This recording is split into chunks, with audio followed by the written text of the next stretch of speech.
Ajá, muy bien. Bueno, vamos entonces a dar inicio. Agradecerle mucho, que siempre el padre Carlos Coto ha estado muy anuente a colaborar con el Instituto Santiago Apóstol y bueno, qué mejor cierre del año que poder reflexionar en este tiempo litúrgico tan hermoso como es el Adviento, visto desde una perspectiva de la escatología.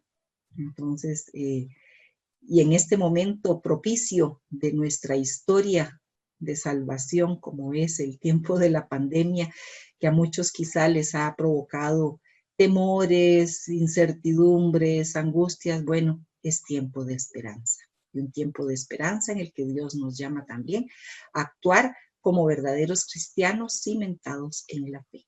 Entonces, Padre, son todos suyos. Encantadísima de verlo nuevamente y estamos aquí a su disposición. Muchísimas gracias, de verdad, Fanny. Yo quisiera empezar agradeciendo justamente al Instituto Santiago Apóstol por la oportunidad que nos da de reflexionar sobre estos temas y además de eso, pues la oportunidad que me da también de compartir con ustedes este último curso, ¿verdad? Del año. También de verdad que les agradezco por el esfuerzo que han hecho durante este año en las condiciones, por llevar adelante formación para todos, ¿verdad? Porque todos salimos favorecidos y creo que eso es de verdad algo muy importante, ¿verdad? Y que les agradecemos bastante. Así que pues gracias por los que están ya con nosotros, los que se han conectado y bueno, los que también después pueden ver eh, la, la presentación, ¿verdad? Y el curso en la grabación que se dejará en el canal de YouTube. Bueno, yo quisiera que nos encomendemos en manos de Dios, ¿verdad? Para pedir su espíritu, su fuerza, que Él nos guíe de forma particular también durante estos momentos y espacios de formación que vamos a tener. En el nombre del Padre, del Hijo y del Espíritu Santo. Amén. Señor, queremos darte gracias en esta mañana porque nos llamas constantemente a estar contigo. Y esa llamada, Señor, nos la haces mediante muchas formas y diversos caminos. Uno de esos caminos es a través del estudio y la reflexión, porque nos has dado, Señor, la capacidad de profundizar en tu misterio, un misterio que no lo podemos abarcar, un misterio que es más grande que nosotros mismos, por supuesto, pero un misterio al que nos podemos ir acercando hasta que un día lleguemos cara a cara a contemplarte a ti. Queremos pedirte la luz de tu Espíritu para que nos guíe durante estos momentos y estos espacios de reflexión que tendremos en estos sábados. Señor, que podamos aprender no simplemente por aprender, sino para que aquello que nos ha revelado impacte nuestra vida y oriente nuestra historia hacia ti. Te damos gracias por los que estamos aquí reunidos mediante esta plataforma virtual y por todos aquellos que también puedan tener acceso a esta reflexión. Que la luz de tu Espíritu nos guíe, que podamos ser humildes, Señor, para poder recibir aquello que nos quieres comunicar. Gloria al Padre, al Hijo y al Espíritu Santo, como era en el principio, ahora y siempre, por los siglos de los siglos. Amén. María, trono de la sabiduría, ruega por nosotros. En nombre del Padre, del Hijo y del Espíritu Santo. Amén. Bueno, yo quisiera tal vez así brevemente, antes de empezar con el tema, como somos un grupito bonito, ¿verdad? Pero creo que manejable, tal vez si me dicen así, aunque ahí está el nombre, si me dicen el nombre un momentito y la parroquia o el grupo al que pertenecen, simplemente para entrar un poquito más en confianza. Y después, ¿verdad? De la presentación de los temas, pues que también podamos, si queremos interactuar o conversar o preguntar, pues que lo podamos hacer. Entonces, les agradecería si lo hacemos en un momento, así nos conocemos y tenemos ahí un acercamiento. Entonces, Muy buenos espontáneamente. días, ay, Sí, perdón, buenos días. buenos días, paz y bien. Muy buenos días a todos los hermanitos que estamos aquí conectados y a usted, padre, pues darle la bienvenida, ¿verdad? Y darle muchas gracias por este servicio y igualmente a doña Fanny y a don Luis, ¿verdad? Que son nuestros guías también, que ellos son los que nos brindan ese enlace, ¿verdad? Para poder uno ir creciendo, ¿verdad? Bueno, yo soy del convento, frailes capuchinos, estoy ahí, entonces estoy para servirle igual. Gracias, Ana. Voy a poner mi cámara para que me vea. Muy buenos Muy bien. días. Mucho gusto. Gracias. Buenos días.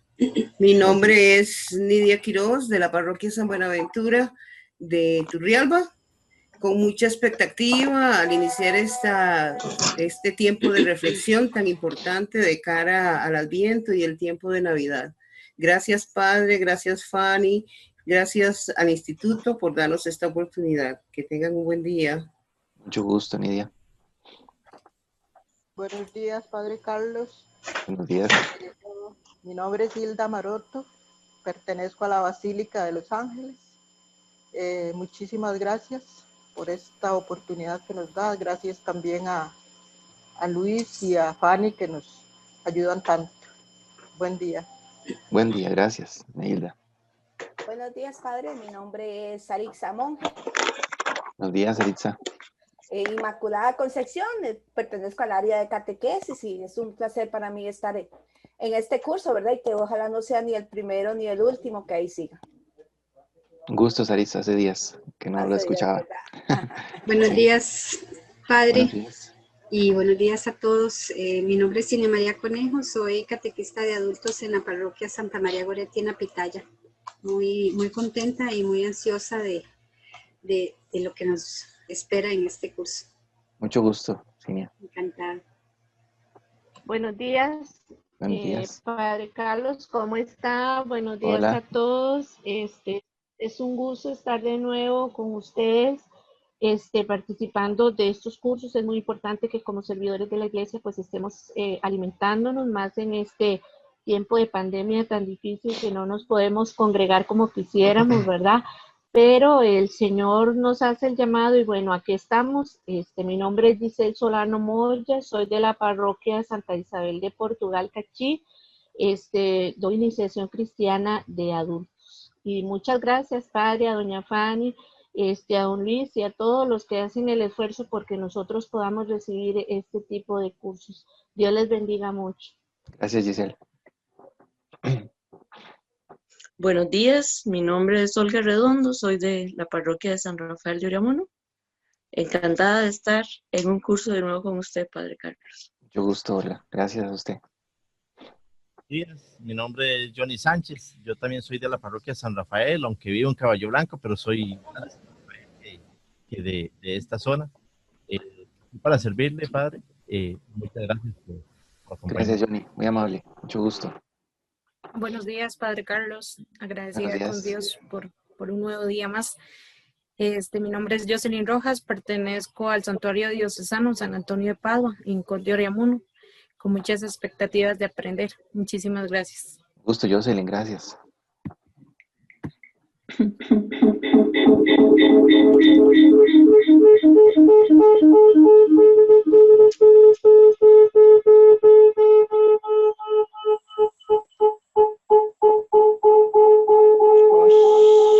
¿Qué pasó ahí? Con el sonido. Sí. Aquí, ahí está ya.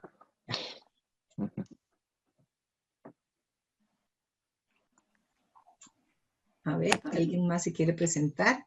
Buenos días. Buenos días.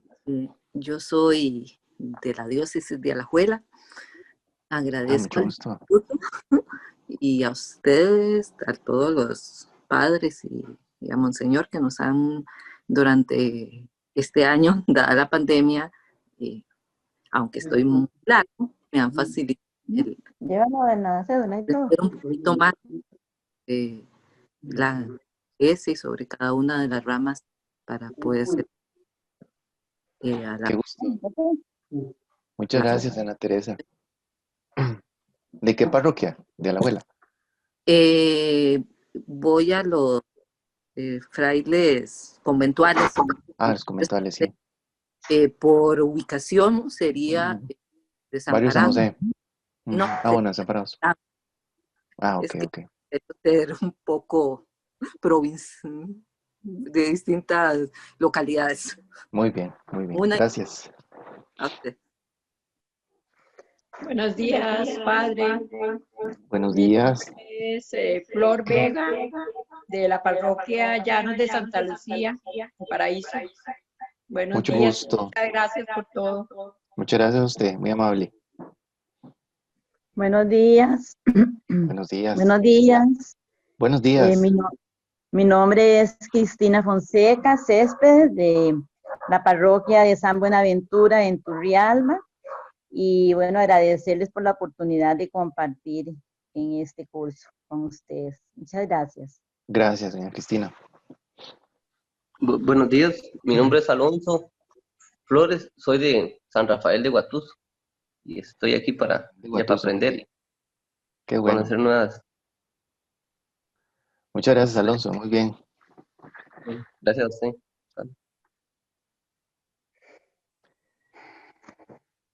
Estamos, ¿verdad? Yo creo, sí. Sí. Yo creo que sí, ya estamos. Sí, porque a Fanny y a Luis ya los conocemos bastante. Sí. Muy bien. Pues gracias, de verdad, bienvenidos a todos y vamos a empezar entonces. Voy a compartirles por aquí. Fanny, tal vez si me permite para compartir la pantalla. Un momentito.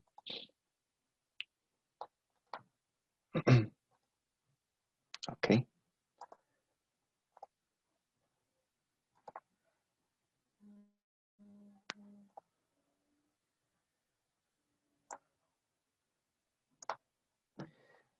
Vamos a ver.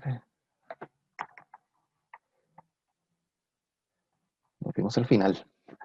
Al final, como es lo escatológico, nos fuimos de la presentación. Muy bien. Bueno, el curso que vamos a tener, ¿verdad? Los encuentros que vamos a tener en estos sábados, 4 sábados, a partir de hoy, giran sobre este tema. Es un curso bíblico que hemos titulado Escatología y Esperanza. Y abajito dice, en el año litúrgico. Ya vamos a decir por qué cada uno de estos elementos. Ahora, cuando ciertamente me planteaban también la idea de un curso sobre el Adviento, bueno, yo creo que me parecía muy interesante que nosotros pudiéramos abarcar también el contenido que tiene un poco estos últimos domingos del tiempo ordinario, que nosotros sabemos bien que son domingos en donde priva mucho el tema escatológico. Ya vamos a decir también y a desmenuzar lo que significa esta palabra. Y evidentemente lo escatológico está muy, pero muy conectado con el tema de la esperanza, ¿verdad? Que es un tema que va, por supuesto, a ser muy fuerte en el tiempo del Adviento. Entonces, fíjense que en realidad la esperanza misma es parte de la escatología, pero quisiéramos como sacarla y ponerla aparte porque no nos podemos acercar al tema escatológico sin la esperanza. Y ese sería como digamos, el principio sobre el cual nos vamos a mover. Ahora, ¿por qué curso bíblico? Porque vamos a dar algunos principios teológicos, pero vamos a ir sobre todo a textos bíblicos para enriquecer este tema, ¿verdad? Y para poder entonces abarcar este tema desde la perspectiva de la Sagrada Escritura. Entonces, ese sería un poquito el objetivo que tenemos con este tema. Evidentemente, los temas nos dan, escatología y esperanza, nos dan mucho para hablar del Adviento. Sobre todo en los 2 últimos encuentros vamos a hablar mucho del Adviento, ¿verdad? Pero en estos 2 primeros vamos a hablar sobre todo del final del año litúrgico y los temas escatológicos que están allí presentes, ¿verdad? Entonces, ese sería un poquito. Vamos a irlo como ampliando más cada día, ¿verdad? Y quisiera entonces empezar por esto, que creo que es lo básico, ¿verdad? Y lo fundamental que tendríamos que plantear. ¿Qué es escatología? Bueno, tal vez ustedes se han acercado en algún momento a estudiarla, ¿verdad? O a hacer algún estudio, alguna presentación al respecto, ¿verdad? Pero vamos a partir aquí de lo básico, ¿verdad? Para que todos vayamos entonces en la misma sintonía. Escatología, ¿verdad? Es una palabra griega que se compone a la vez de 2 términos. Del término eschatos, que significa último, ¿verdad?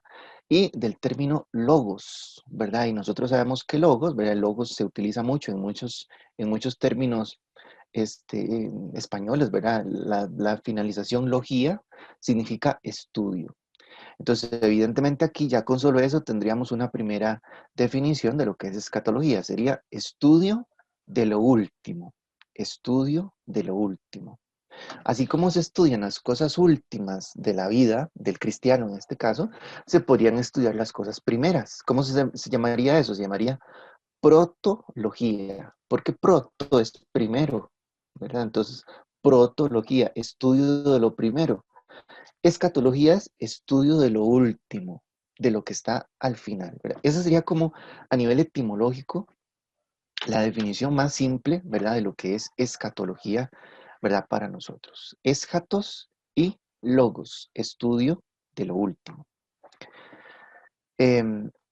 Ahora, la escatología es una rama de la teología. Ya lo vamos a profundizar un poquito más, ¿verdad? Pero entonces es importante descubrir que la teología como tal tiene muchas otras disciplinas, ¿verdad?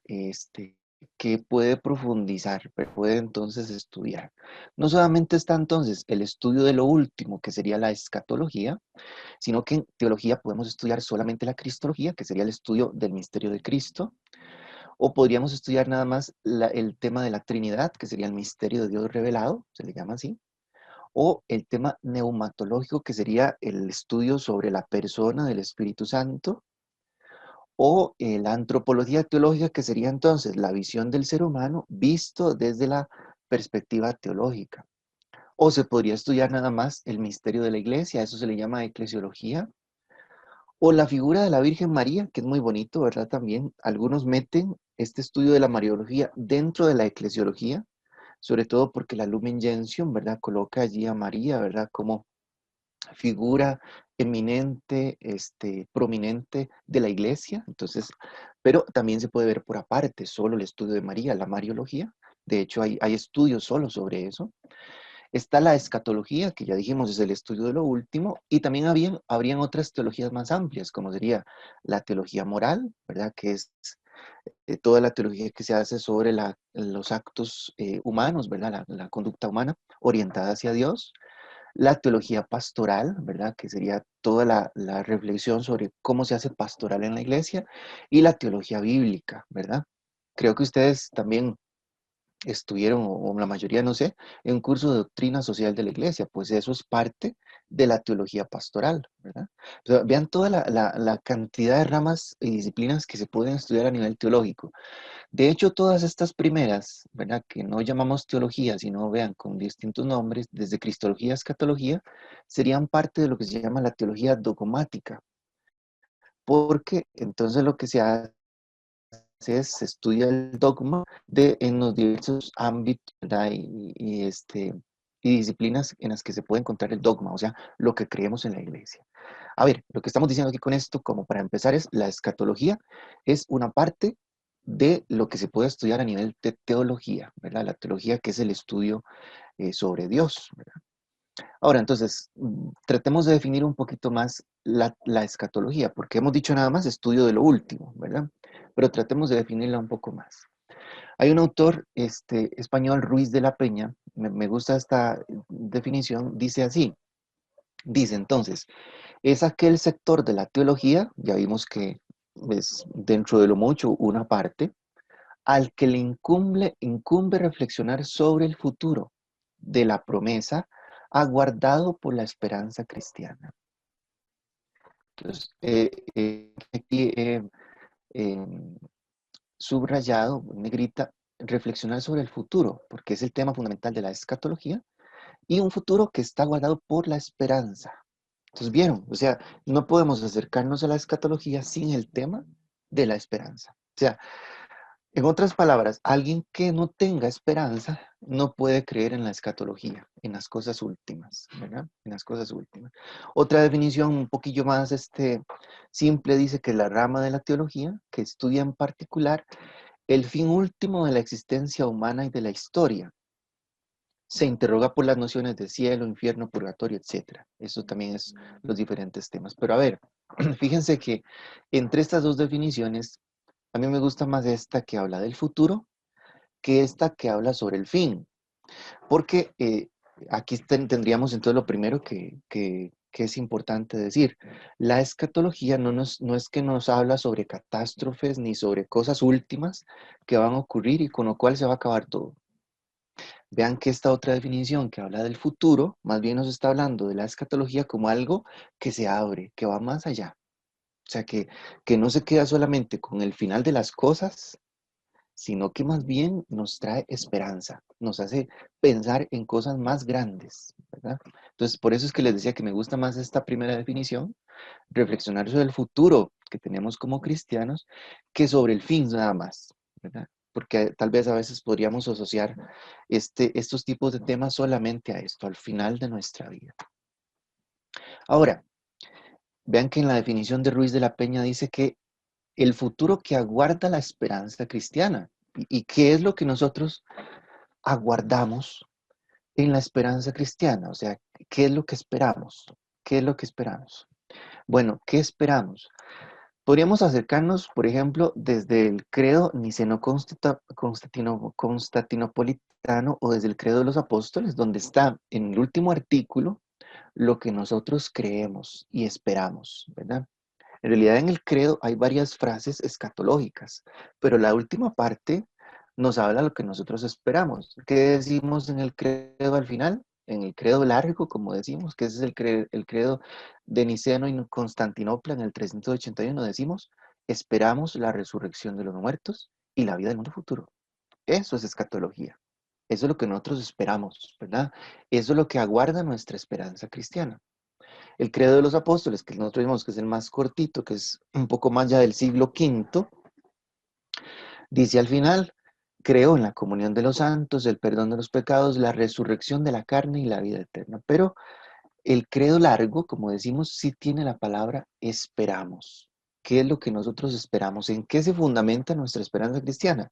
En la resurrección de los muertos y en la vida del mundo futuro. Podríamos ampliar más sobre lo que aguarda nuestra esperanza cristiana. Hoy, por ejemplo, la lectura breve de Laudes, del rezo de Laudes, tomada de la segunda carta del apóstol Pedro, dice, nosotros, conforme a la promesa del Señor, esperamos cielos nuevos y tierra nueva, los que tienen la santidad. Para los que quieren la cita es 2 de Pedro 3:13. ¿Qué esperamos? Cielos nuevos y tierra nueva. Cielos nuevos y tierra nueva. Qué bonito. O sea, lo que estamos diciendo esto en cristiano es que, a ver, nuestra vida no se termina definitivamente en este mundo. O sea, en cristiano, lo que nosotros esperamos es mucho más grande de lo que podríamos incluso imaginar. Por eso incluso estos temas de escatología ni siquiera podemos abarcarlos como en toda su totalidad, porque hay cosas que tienen que quedar en el misterio, o sea, que quedan para que nosotros podamos ya disfrutarlas y vivirlas en el momento que llegue, en el momento final, ¿verdad? Pero son cosas que tienen que fundamentar nuestra vida y que tendrían que darle consistencia y fuerza a cualquier existencia nuestra. Aunque estemos pasando situaciones, tribulaciones, enfermedades. A ver, es que la vida no es solo eso. Nosotros esperamos cielos nuevos y tierra nueva. Nosotros esperamos la resurrección de los muertos y la vida de un mundo que es futuro. La vida del mundo futuro. Amén. Amén. Y lo decimos, y ese amén significa que lo creemos, ¿verdad? Que lo creemos. Ya vamos a decir algo muy importante con respecto al papel que tienen las virtudes, la fe y la esperanza en todos estos temas tan pero tan importantes. ¿Okay? Bueno, eso es lo que aguarda la esperanza cristiana. Y cuando nosotros decimos esto de que aguardamos, entonces entramos en algo muy interesante, ¿verdad? Que se llama el tiempo de la escatología. Y el tiempo en la escatología, ¿verdad? Es un tiempo que nosotros no podemos entender según nuestros parámetros, ¿verdad? O sea, no es que entonces ocurrirá mañana, así como que con la cuestión cronológica como nosotros la entendemos, porque es el tiempo de Dios. Y ese tiempo de Dios, la teología le ha puesto así, el ya, pero todavía no de las promesas. El ya, pero todavía no de las promesas. Ese es el tiempo escatológico. ¿Por qué el ya, pero todavía no? Dice la Comisión Teológica Internacional, vamos a citarla varias veces en nuestro estudio, ¿verdad? Que tiene 2 documentos muy importantes al respecto de este tema. Dice, porque aunque con respecto a nosotros todavía no hayan sucedido, y en este sentido sean futuras, en Cristo ya se han realizado. Entonces, en nosotros son todavía no las promesas futuras, pero en Cristo son ya. Por eso es el ya, pero todavía no. Igual que el reino de Dios, que Cristo dice ya está entre nosotros, pero nosotros decimos en el Padre nuestro, venga a nosotros tu reino. ¿Está o no está? Ya está, pero todavía no en su plenitud. En Cristo ya las promesas todas están cumplidas. En nosotros todavía no, pero que se hayan cumplido en Cristo le da a nosotros, nos da a nosotros esperanza. Nos da a nosotros la fuerza para poder creer justamente que se cumplirán también en nosotros todas las cosas que esperamos. ¿Cuáles cosas? Volviendo atrás, ¿verdad? La resurrección de los muertos, la vida del mundo futuro, cielos nuevos y tierra nueva. Por hablar solamente de algunas, ¿verdad? Desde la Sagrada Escritura y desde el magisterio de la Iglesia podemos hablar de muchas cosas que dan fuerza a nuestra esperanza, pero eso es como lo fundamental. Entonces, estamos en ese tiempo cuando hablamos de escatología. Y fíjense que hay dos peligros en los que podría caer la escatología cuando no la entendemos bien. Vamos a ver, ¿cuáles son los dos peligros? Esto también lo dice la Comisión Teológica Internacional. Dice que el primer peligro es hablar de una escatología intramundana. Mundana, aquí nos faltó.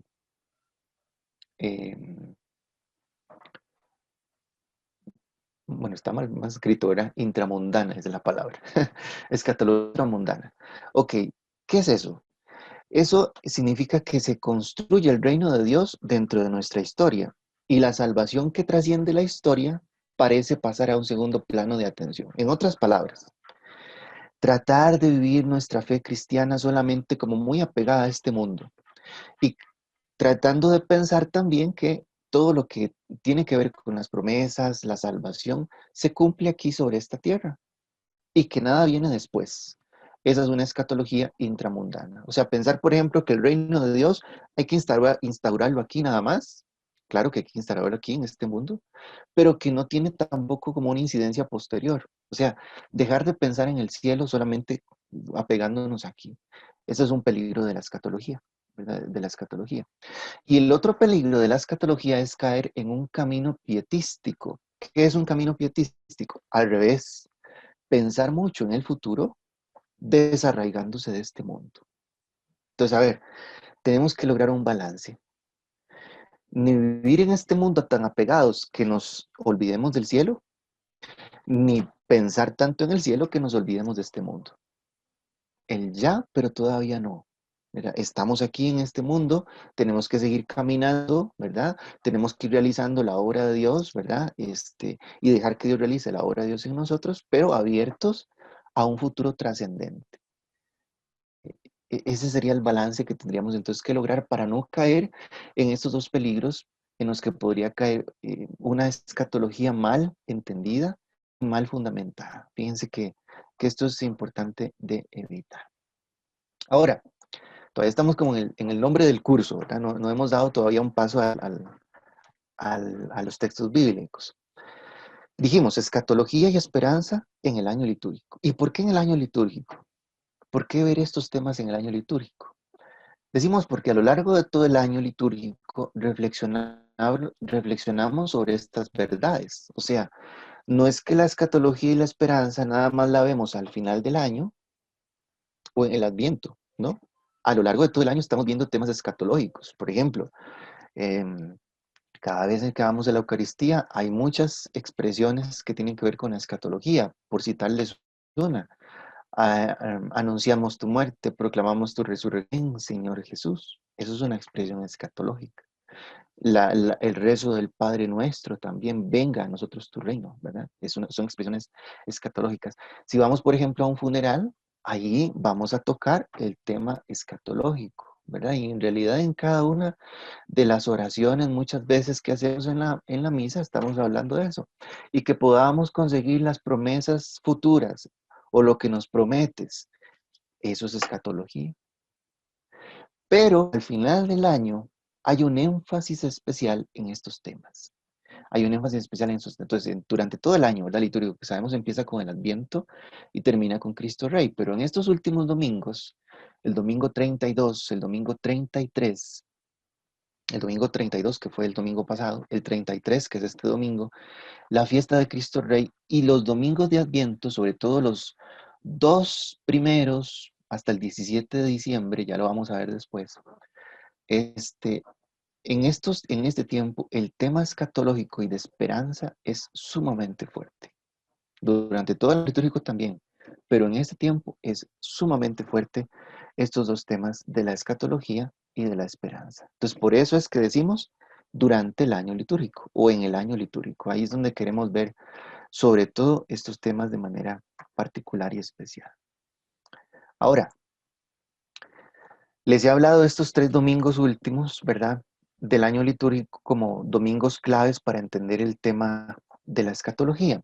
Es que fíjense que si nosotros hacemos una revisión, ya con solo, digamos, los títulos de las que traen la palabra de Dios, ¿verdad? Lo que se llama el epígrafe, que es generalmente una frase en rojo que está encima, si tienen ustedes la misa de cada día o si leen los leccionarios, una frase que de alguna manera da como la clave con la cual se quiere leer esa lectura ese día.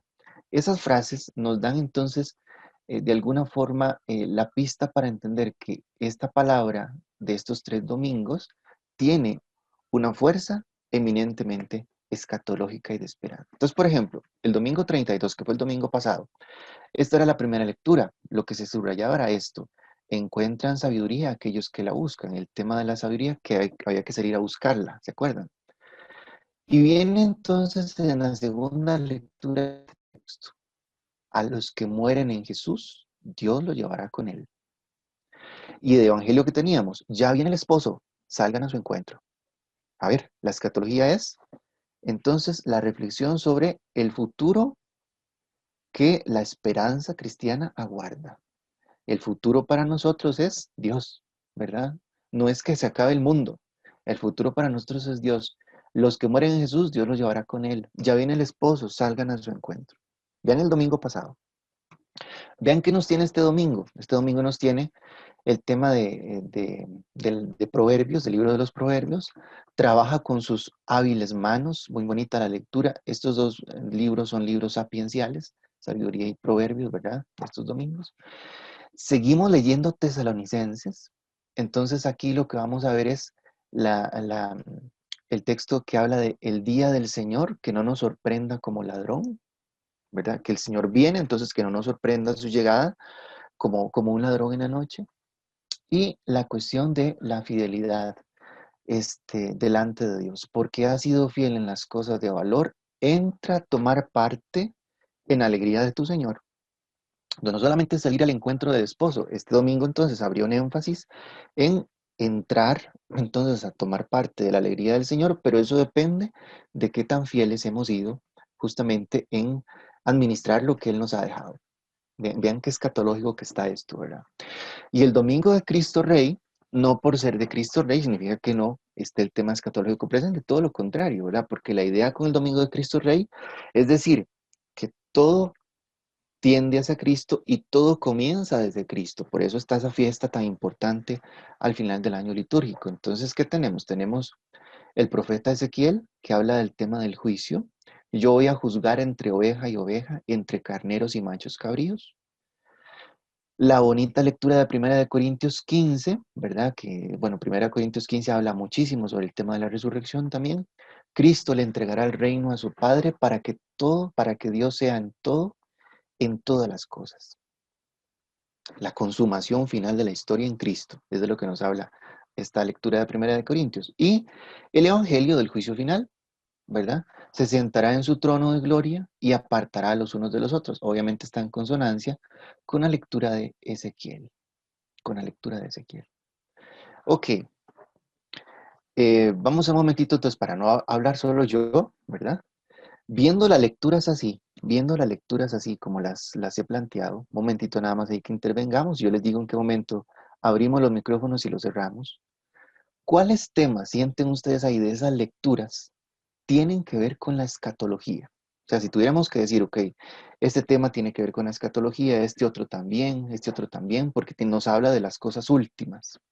¿Cuáles temas de esos 3 domingos, ¿verdad? Del domingo pasado, este domingo y el que viene, tienen que ver con la escatología, con el estudio del futuro, ¿verdad? Con la reflexión sobre el futuro que nos aguarda y el futuro que esperamos. Entonces, el que quiera intervenir y participar, lo puede hacer. Así nada más temas que me digan, viendo esas lecturas.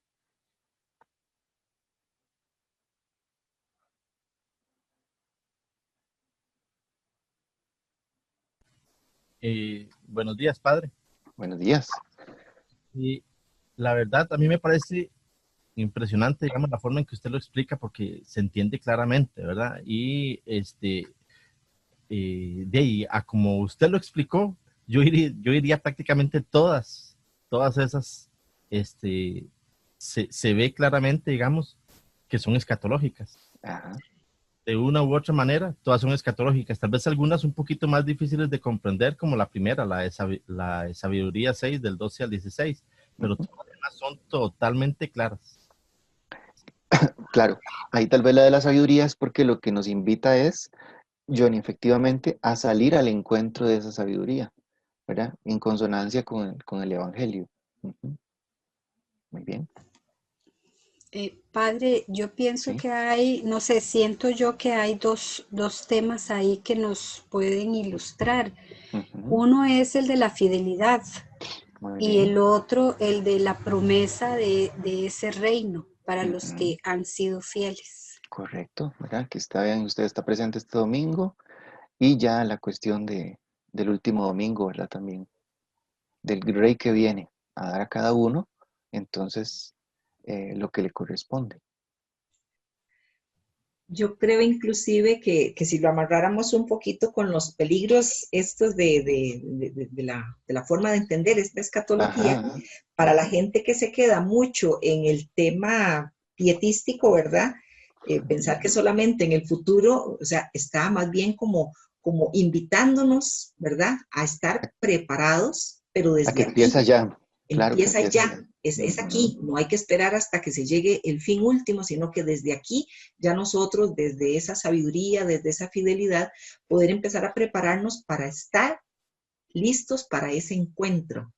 Eso sería lo más hermoso, ¿verdad? El encuentro con el amado. Muy bien, muy bien. Qué bonito verlo así. Padre, inclusive lo menciona el Evangelio del domingo pasado. No sabemos ni el día ni la hora. Creo que también esa es una frase del Evangelio muy escatológica, de estar en esa espera, ¿verdad? De estar preparados. Así es. Padre, me llama la atención la segunda lectura de la semana pasada, primera de Tesalonicenses 4, 13 y 18, que dice: a los que mueren en Jesús, Dios los llevará con él. Era lo que decía doña Fanny, ¿verdad? No hay que esperar que llegue el momento, sino que desde ya, ponernos en esa presencia del Señor y saber que más allá de la muerte hay una vida hermosa que nos espera, ¿verdad? Que es la vida eterna. Así es.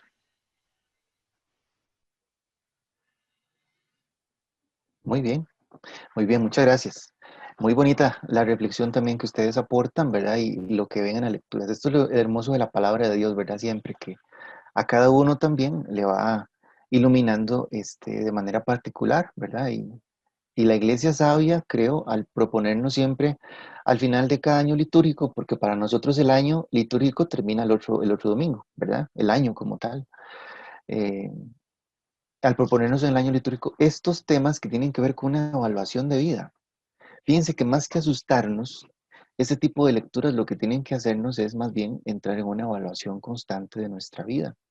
¿Por qué no, por ejemplo, poder empezar el año litúrgico haciendo esa evaluación, buscando inclusive el sacramento de la reconciliación en pos de volver a decir, bueno, voy a empezar a caminar otro año, ¿verdad? Litúrgico, que un año litúrgico significa caminar entonces en gracia, ¿verdad? Seguir caminando en lo que el Señor me da cada día para crecer en la relación con Él, ¿verdad? Entonces, la idea de estos domingos, ¿verdad? Va más como en una clave de evaluación que en una clave de meternos miedo o todo lo contrario. Por eso, la actitud es la esperanza, ¿verdad? La actitud de la esperanza. Entonces, eso con la distribución, ¿verdad? Bien. Ya entonces, concretando un poquito más, ¿cuáles son los temas que estudia la escatología, verdad? Y lo hemos visto con las lecturas de estos 3 domingos, ¿verdad? Bueno, estudia el tema de la parusía. La parusía es la segunda venida del Señor, ¿verdad? Ya lo vamos a estudiar en un texto concreto. Estudia el tema de la resurrección de los muertos. Estudia el tema de la nueva creación. La nueva creación, eso de lo que nos habló esta primera lectura, en la lectura breve de hoy, de Pedro, ¿verdad? Esperamos cielos nuevos y tierra nueva. Cielos nuevos y tierra nueva, porque resulta que la escatología no es solo para nosotros, sino que es para todas las cosas creadas. Estudia también el tema de la vida eterna. Estudia el tema de la muerte eterna. Estudia el tema de la muerte. Hay una diferencia entre la muerte eterna y la muerte en sí nada más.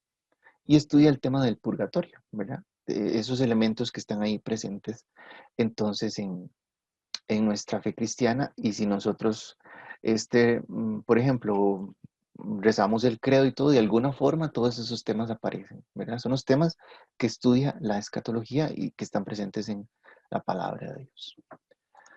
Ahora, como nuestro estudio es bíblico, ¿verdad? Es la escatología de la esperanza desde lo bíblico. Yo les voy a proponer en estos dos encuentros que nos acerquemos entonces a 2 libros, ¿verdad? Este primer encuentro vamos a acercarnos a la carta a los tesalonicenses, a la primera carta. Y el otro nos vamos a acercar al Evangelio de Mateo. ¿Por qué? Vieron que aparece en la distribución de las lecturas en esos 3 domingos 2 veces la primera carta a los tesalonicenses de segunda lectura. Y el Evangelio de Mateo aparece en los 3 domingos, en lo que se llama el discurso escatológico de Jesús. Entonces, esa sería como la propuesta en estos 2 primeros encuentros. Hoy vamos a acercarnos a la primera carta a los tesalonicenses, que es de donde está tomada entonces esas 2 lecturas del domingo pasado y la de este domingo también, la segunda lectura, está tomada de esta carta a los tesalonicenses. Es una carta pequeñita, ¿verdad?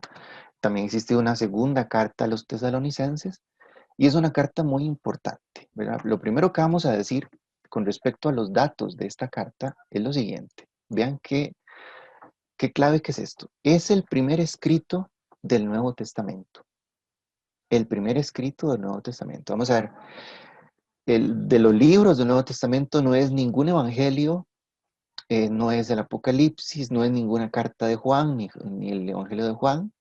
El primer escrito del Nuevo Testamento es la primera carta a los tesalonicenses. O sea, lo más antiguo. Lo más antiguo es la carta a los tesalonicenses, del año 50 o 51 después de Cristo aproximadamente. Pablo evangelizó Tesalónica, ¿verdad? Que es el lugar entonces donde están estos cristianos, entre el verano del 40 al 50 después de Cristo, ¿verdad? Yéndose después, ¿verdad? Entonces le llegan unas ciertas noticias, ¿verdad? Que han surgido en la comunidad. Y ante esas noticias y la imposibilidad de ir él, ¿verdad?, a aclarar las situaciones que se están presentando, les manda la carta. Una carta que es más de contenido pastoral que doctrinal. Cuando digo esto, no es que no tenga teología, por supuesto, y mucha. Pero si nosotros comparamos la carta a los tesalonicenses, por ejemplo, con la carta a los romanos, o la misma carta a los Gálatas o Efesios, esas cartas tienden a ser mucho más teológicas, tienen como más tratados, ¿verdad? Por ejemplo, la carta a los Romanos, todo el tema de la justificación por la fe, igual que la carta a los Gálatas, ¿verdad? La salvación por la fe. Entonces es un tratado sobre ese tema. Aquí es más como que varias situaciones a las que Pablo le da entonces respuesta. Y de ahí que entonces hablemos de que un Pablo que habla desde el corazón en estas cartas, o sea, les habla muy de lo que él es, respondiendo de las cosas que va entonces él encontrando y que tienen que ellos poner atención. Y evidentemente es una comunidad joven, imagínense, o sea, si le evangelizó entonces entre el 40 y 59 y en el 50-51 les manda la carta, es una comunidad sumamente joven. ¿Cuál es la característica de esos primeros cristianos, de estas primeras comunidades? Bueno, ellos aceptan a Cristo, se bautizan, empiezan a vivir su vida cristiana, pero esperan que ya Cristo viene, o sea, pero que es inminente su llegada. esa es la fe, incluso la de Pablo en esta primera carta. Ya después Pablo, sobre todo en la segunda, tiene que irse de alguna manera convenciendo, y en los otros escritos, de que no se puede como decir que ya viene de forma inminente. El tiempo y la hora solo Dios lo sabe. Pero ellos estaban esperando que Cristo viniera, ¿verdad? Prontamente, y que entonces ya los llevara con él. Claro, es que si ellos, imagínense, aceptaron a Cristo, se bautizaron y empezaron a vivir su fe, la empezaron a vivir de una forma tan radical y tan auténtica que ya querían que Cristo llegara para que se consumara su obra y se terminara entonces efectivamente su historia, ¿verdad? Pero Pablo entonces tiene que responder a diversas cuestiones que están en esa comunidad. ¿Cuáles cuestiones en particular? Y entonces aquí decimos cuál es la intención de esta carta, la primera carta a los tesalonicenses. Bueno, los judíos tratan de desacreditar a Pablo en la comunidad. Sí, cuando hablamos de los judíos es que Pablo va, evangeliza, y de repente llegan otros que tratan siempre como de desarmar la obra. Eso siempre pasa, ¿verdad? En cualquier lugar. Cuando se trata de dejar algo bien, llegan otros a tratar de desarmar la obra. Los judíos, cuando decimos los judíos, son evidentemente los que no han aceptado a Cristo, ¿verdad? No han aceptado la propuesta del Evangelio, y tratan entonces de hacer que aquellos que se han adherido empiecen como a perder, ¿verdad? La fe y a debilitar aquello en lo que ellos están creyendo. Pero además de eso, resulta que en la comunidad de Tesalónica empezaron a morir algunos. O sea, vamos a ver, los que entonces estaban allí, empezaron a ser cristianos dentro de ese grupo, empiezan a morir algunos de ellos. Y resulta que todos estaban esperando que Cristo viniera antes de que se murieran. Entonces aquí viene la pregunta que le mandan a decir a Pablo. Pablo había enviado a Timoteo, por cierto, a Tesalónica, y Timoteo vuelve entonces a Pablo con estas preguntas de los tesalonicenses. ¿Qué será de los muertos que han sido sorprendidos antes de la venida de Cristo? ¿Qué será de ellos? Porque nosotros estábamos esperando que Cristo viniera a nosotros estando todos en vida. ¿Y estos que murieron, qué pasará con ellos? Porque en la mentalidad judía, ¿verdad? Quien moría bajaba a lo que se llamaba al lugar de los muertos, el Sheol se llama así, el lugar de los muertos, el lugar de las sombras. Entonces, y ese lugar en la mentalidad judía era un lugar donde Dios pareciera que no actuaba, ¿verdad? O no realizaba nada. Entonces ellos tenían esa preocupación, ¿qué iría a pasar con los muertos sorprendidos antes de la venida de Cristo? Y la otra pregunta, ¿cuándo será esa venida? Porque ellos estaban esperando una venida inminente y resulta que entonces empieza a tardar. No es tan rápido, ¿verdad? La venida de Cristo. Entonces, ¿cuándo será esa venida? Pablo le responde con una carta mucho más pastoral. O sea, ya dijimos, ¿verdad? Pastoral porque le resuelve este problema que diría que es el fundamental y otros, ¿verdad? Problemitas que pueden aparecer por allí como en toda comunidad cristiana, ¿verdad? Entonces, los datos de la carta y la intención de la carta. Responder sobre toda esta pregunta sobre la situación o la suerte de los que han muerto antes de Cristo, antes de la venida de Cristo, y cuándo será esta venida de Cristo. Y ya que el tema fundamental es entonces Pablo va a darles lo que se llama una enseñanza sobre el tema de la muerte o el tema de la resurrección, ¿verdad? También. Y pone el énfasis en lo decisivo. ¿Qué es lo decisivo? Lo decisivo es esto, que tanto para los que mueran antes de la venida del Señor, como para los que puedan presenciarla, más bien puedan presenciarla presencialmente, los que puedan estar presencialmente, lo importante es lograr la salvación. Eso es lo que dice Pablo. O sea, no importa si fue antes entonces que usted murió o si va a presenciar cuando el Señor llega, porque aún así ellos tenían la idea de que ya casi venía. Lo importante es que usted sea salvado y el Señor lo va a hacer. Eso es lo que Pablo entonces les va a responder en su carta. Todo lo demás es secundario y queda en el misterio, inclusive el tema del día y la hora, ¿verdad? El día y la hora. Jesús mismo lo va a decir en el Evangelio, nadie sabe el día ni la hora, ni el Hijo del Hombre, solo el Padre del cielo sabe cuándo será. Entonces, queda en el misterio todo lo demás. Lo decisivo es que si usted muera, muera en el Señor. Y esa es la expresión que tiene justamente la carta. Además, la carta y sobre todo esas frases de Pablo van a presentarse en un lenguaje apocalíptico. Y cuando decimos un lenguaje apocalíptico es que tiene alguna simbología, ¿verdad? Que hay que entender también dentro de este lenguaje o este género literario que es el apocalipsis, ¿verdad? Entonces, hay algunas cosas ahí apocalípticas que no se pueden tampoco tomar al pie de la letra, sino que es una forma de decir la manera en la cual Cristo vendrá. Bien, entonces vamos a acercarnos a esta carta de los Tesalonicenses con las dos lecturas que nos presentan estos domingos escatológicos del año litúrgico. Entonces aquí tenemos la segunda lectura del domingo pasado, la segunda lectura del domingo 32 del tiempo ordinario. Primera de Tesalonicenses 4, del 13 al 18. Entonces, la lectura dice así. Acerca de los difuntos, quiero que no sigáis en la ignorancia, para que no os aflijáis como los demás, que no tienen esperanza. Pues si creemos que Jesús murió y resucitó, lo mismo a los que han muerto por medio de Jesús, los llevará a estar consigo. Esto os lo decimos apoyados en la palabra del Señor. Los que quedemos vivos hasta la venida del Señor, no nos adelantaremos a los ya muertos. Pues el Señor mismo, al sonar una orden a la voz del arcángel y al toque de la trompeta divina, bajará del cielo. Entonces resucitarán primero los que han muerto en Cristo. Después nosotros, los que quedemos vivos, seremos arrebatados con ellos en nubes por el aire, al encuentro del Señor. Y así estaremos siempre con el Señor. Así pues, consolaos mutuamente con estas palabras. Esta es la lectura entonces que nos presenta la iglesia el domingo pasado, ¿verdad? A los que mueran con Cristo, Dios los llevará con Él, o Dios los llevará a estar consigo, ¿verdad? Como dice esta otra traducción. Vamos a ver, antes de decir más cosas, la pregunta era, ¿qué será de los muertos sorprendidos antes de la venida de Cristo? ¿Y cuándo será esa venida? ¿Cómo responde Pablo a estas dos preguntas?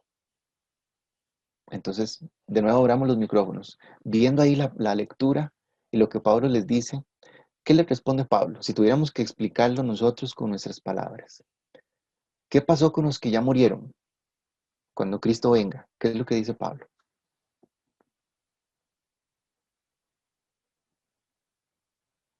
La preocupación para ellos era qué pasará con ellos, ¿verdad? ¿Qué dice Pablo? Padre, lo que yo, según el texto, es que lo que le está diciendo Pablo es que, de hecho es en el segundo párrafo, a los que han muerto por medio de Jesús, los llevará a estar consigo. O sea, les está dando todo el ánimo de que, aunque no haya llegado la venida en ese momento, lo importante es que ellos van a estar con Dios. Ya estarás con Él, exactamente. Eso es clave. Y de la otra, bueno, mejor le dejo la otra a otra persona. Muy bien, muy bien. Yo le agregaría inclusive a esto que dice Johnny, un elemento que es todavía más trascendental.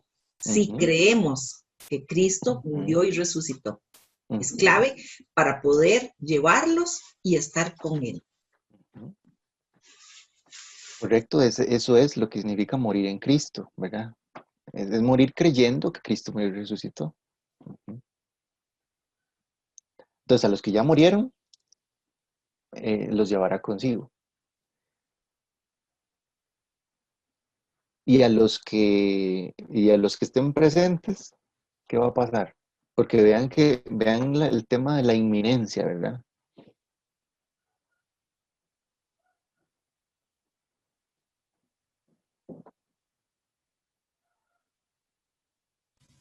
Bueno, ahí voy a meter la cuchara. Sí, no importa. A los que quedan, obviamente, ahí dice una palabra que a uno le suena un poco grotesca en esta vida, ¿verdad? Seremos arrebatados con ellos. Arrebatados a veces uno le tiende a dar como miedo a esa palabra porque suena muy brusca, pero realmente lo que está diciendo es que nos van a apartar totalmente del dolor de esta vida para estar totalmente alegres, siempre con el Señor. Y siempre con el Señor. Vean que por eso puse esto en amarillo en las dos partes, ¿verdad? A los que ya murieron, los llevará a estar consigo.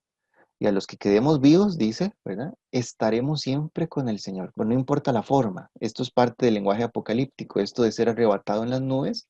Lo mismo que el versículo 16, ¿verdad? La cuestión de la orden, del toque de la trompeta, ¿verdad? Y hay como un orden, ¿verdad? También a los que ya murieron, dice, resucitarán primero, ¿verdad? Y luego los que van quedando. Hay como un orden. El primero que resucitó fue Cristo, es el primogénito de entre los muertos, ¿verdad? Dice también la carta a los Colosenses, el primogénito, el que resucitó primero y después de él, todos los demás. Vean cómo Pablo entonces les dice efectivamente esto, ¿verdad? Ahora, le responden la cuestión de cuándo será la venida, del cuándo.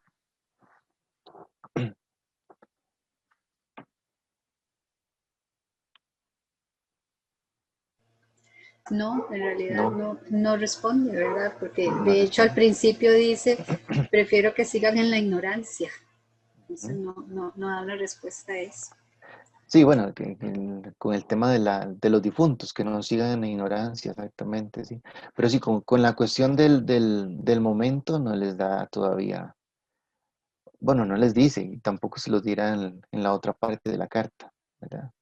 Porque nadie sabe el día ni la hora. En eso Pablo es fiel justamente al Señor. Bueno, hay unas cosas que yo subrayé allí que quisiera entonces, ya con lo que ustedes han dicho, seguir entonces profundizando, ¿verdad? De esta lectura del domingo. Lo primero que vamos a profundizar es el tema del papel de las virtudes.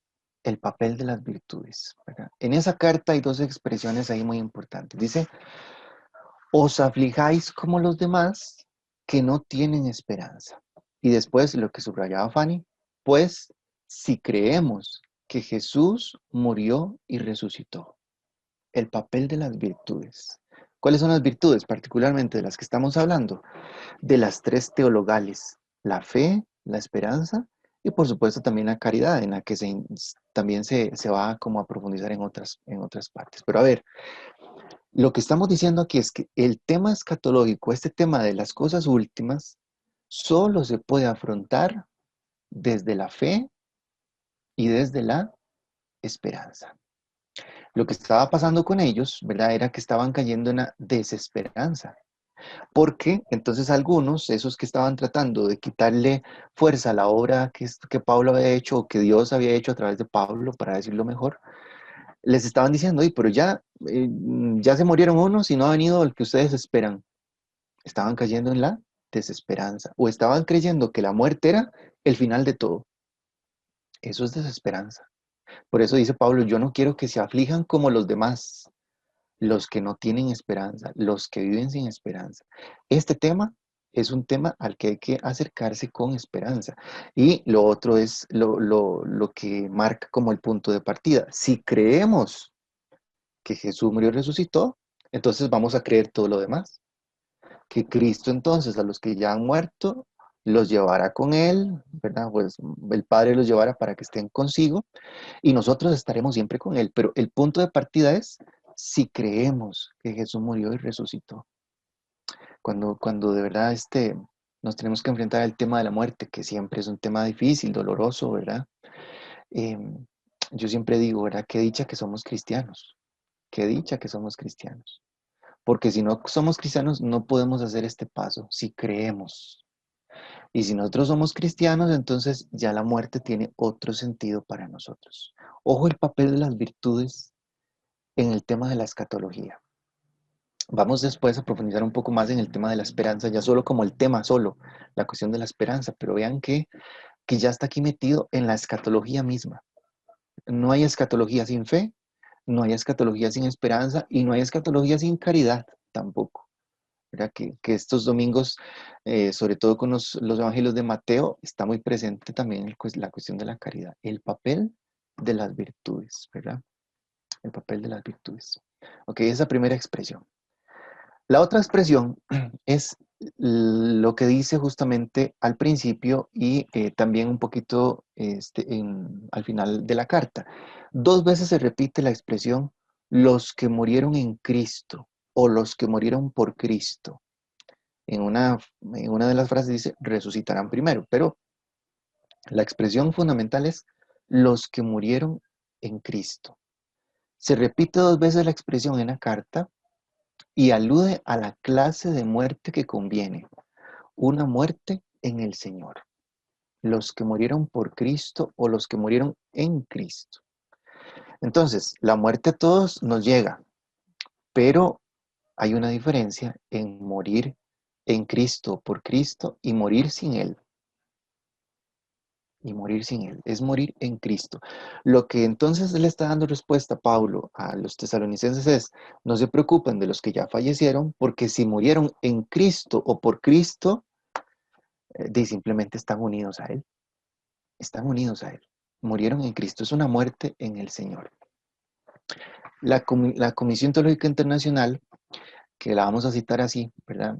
CTI, en 1990, en un documento que dice algunas nociones sobre escatología, dice justamente que la resurrección de los que son de Cristo debe considerarse como la culminación del misterio ya comenzado en el bautismo. Vamos a ver, es que cuando nosotros decimos los que son de Cristo, ¿en qué momento somos de Cristo? En este momento. Desde el momento del bautismo le pertenecemos a Cristo. Entonces, si somos de Cristo, vamos a morir en Cristo y vamos a resucitar en Cristo. Y esa sería entonces la culminación de este misterio. De alguna forma estamos diciendo también es que los que mueren en Cristo, su historia no termina allí, termina como la historia de Cristo. Y la historia de Cristo culmina en la resurrección. Culmina en la resurrección. Desde ese punto de vista, morir en Cristo podría ser una cosa buena. Podría ser una cosa buena.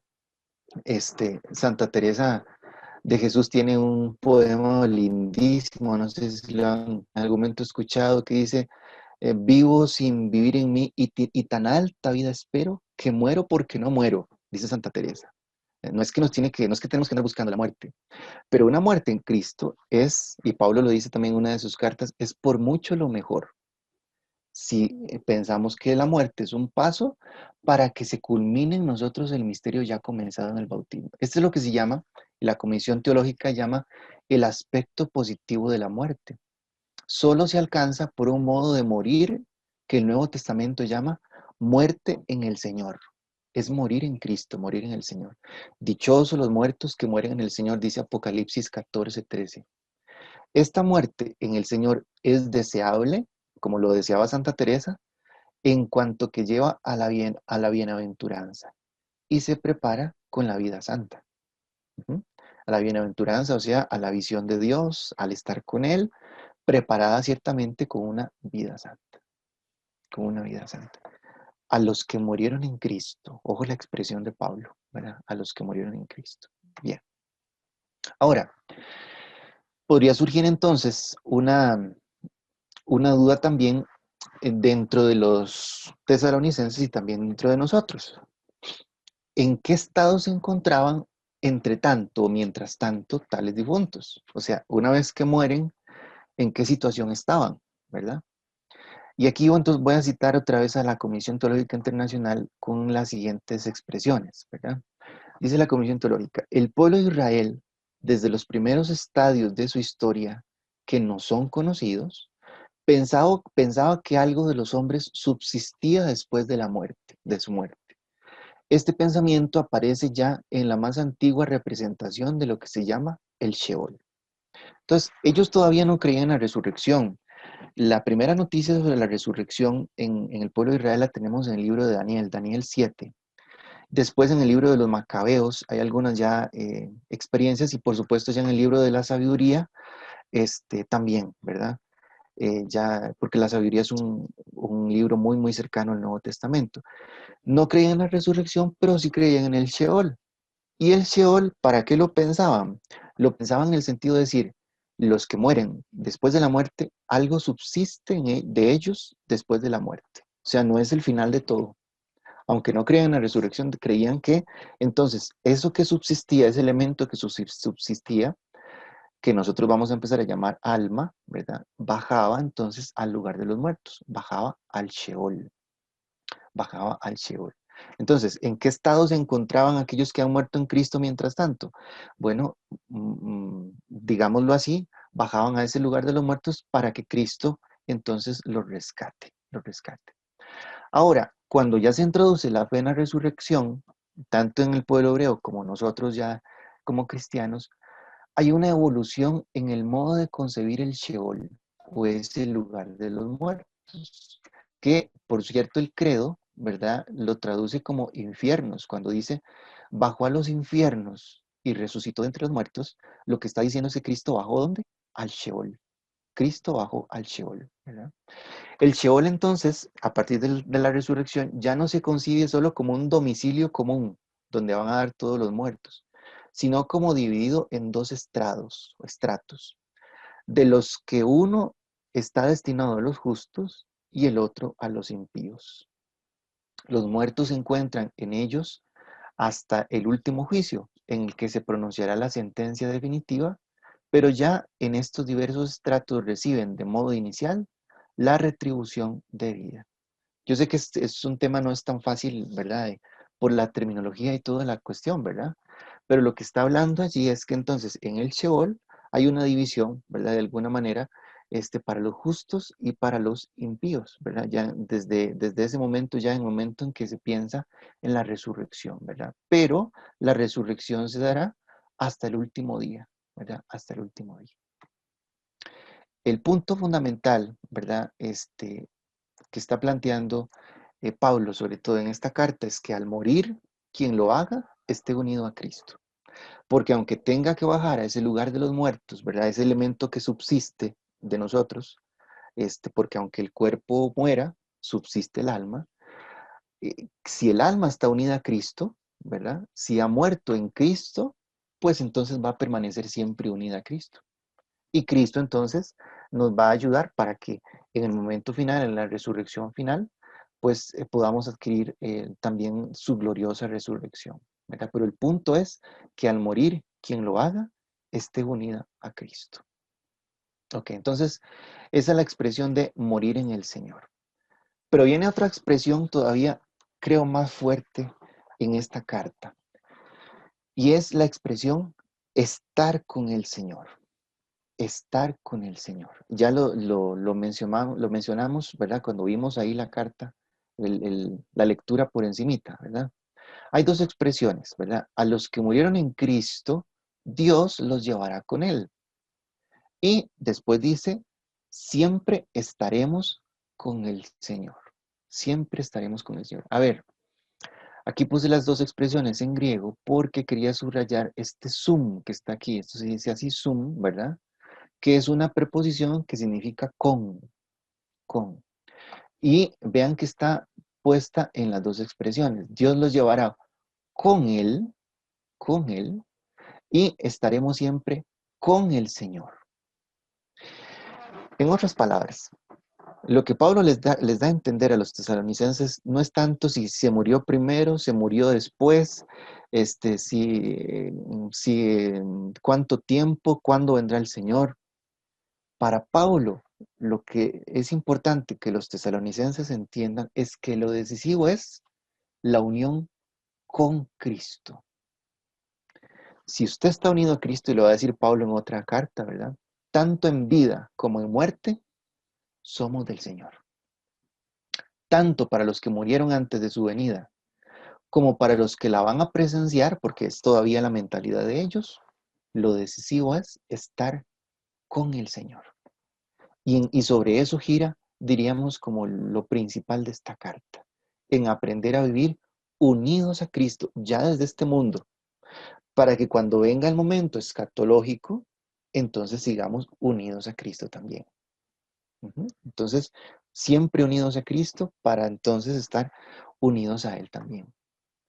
¿Dónde más escuchamos esa expresión de estar unidos a Cristo? Fíjense que no es una expresión solo de la carta a los tesalonicenses, ¿verdad? Vean qué bonito. En Lucas 23:43, cuando el ladrón, ¿verdad?, le dice al Señor, acuérdate de mí cuando llegues a tu reino, ¿qué le dice Jesús?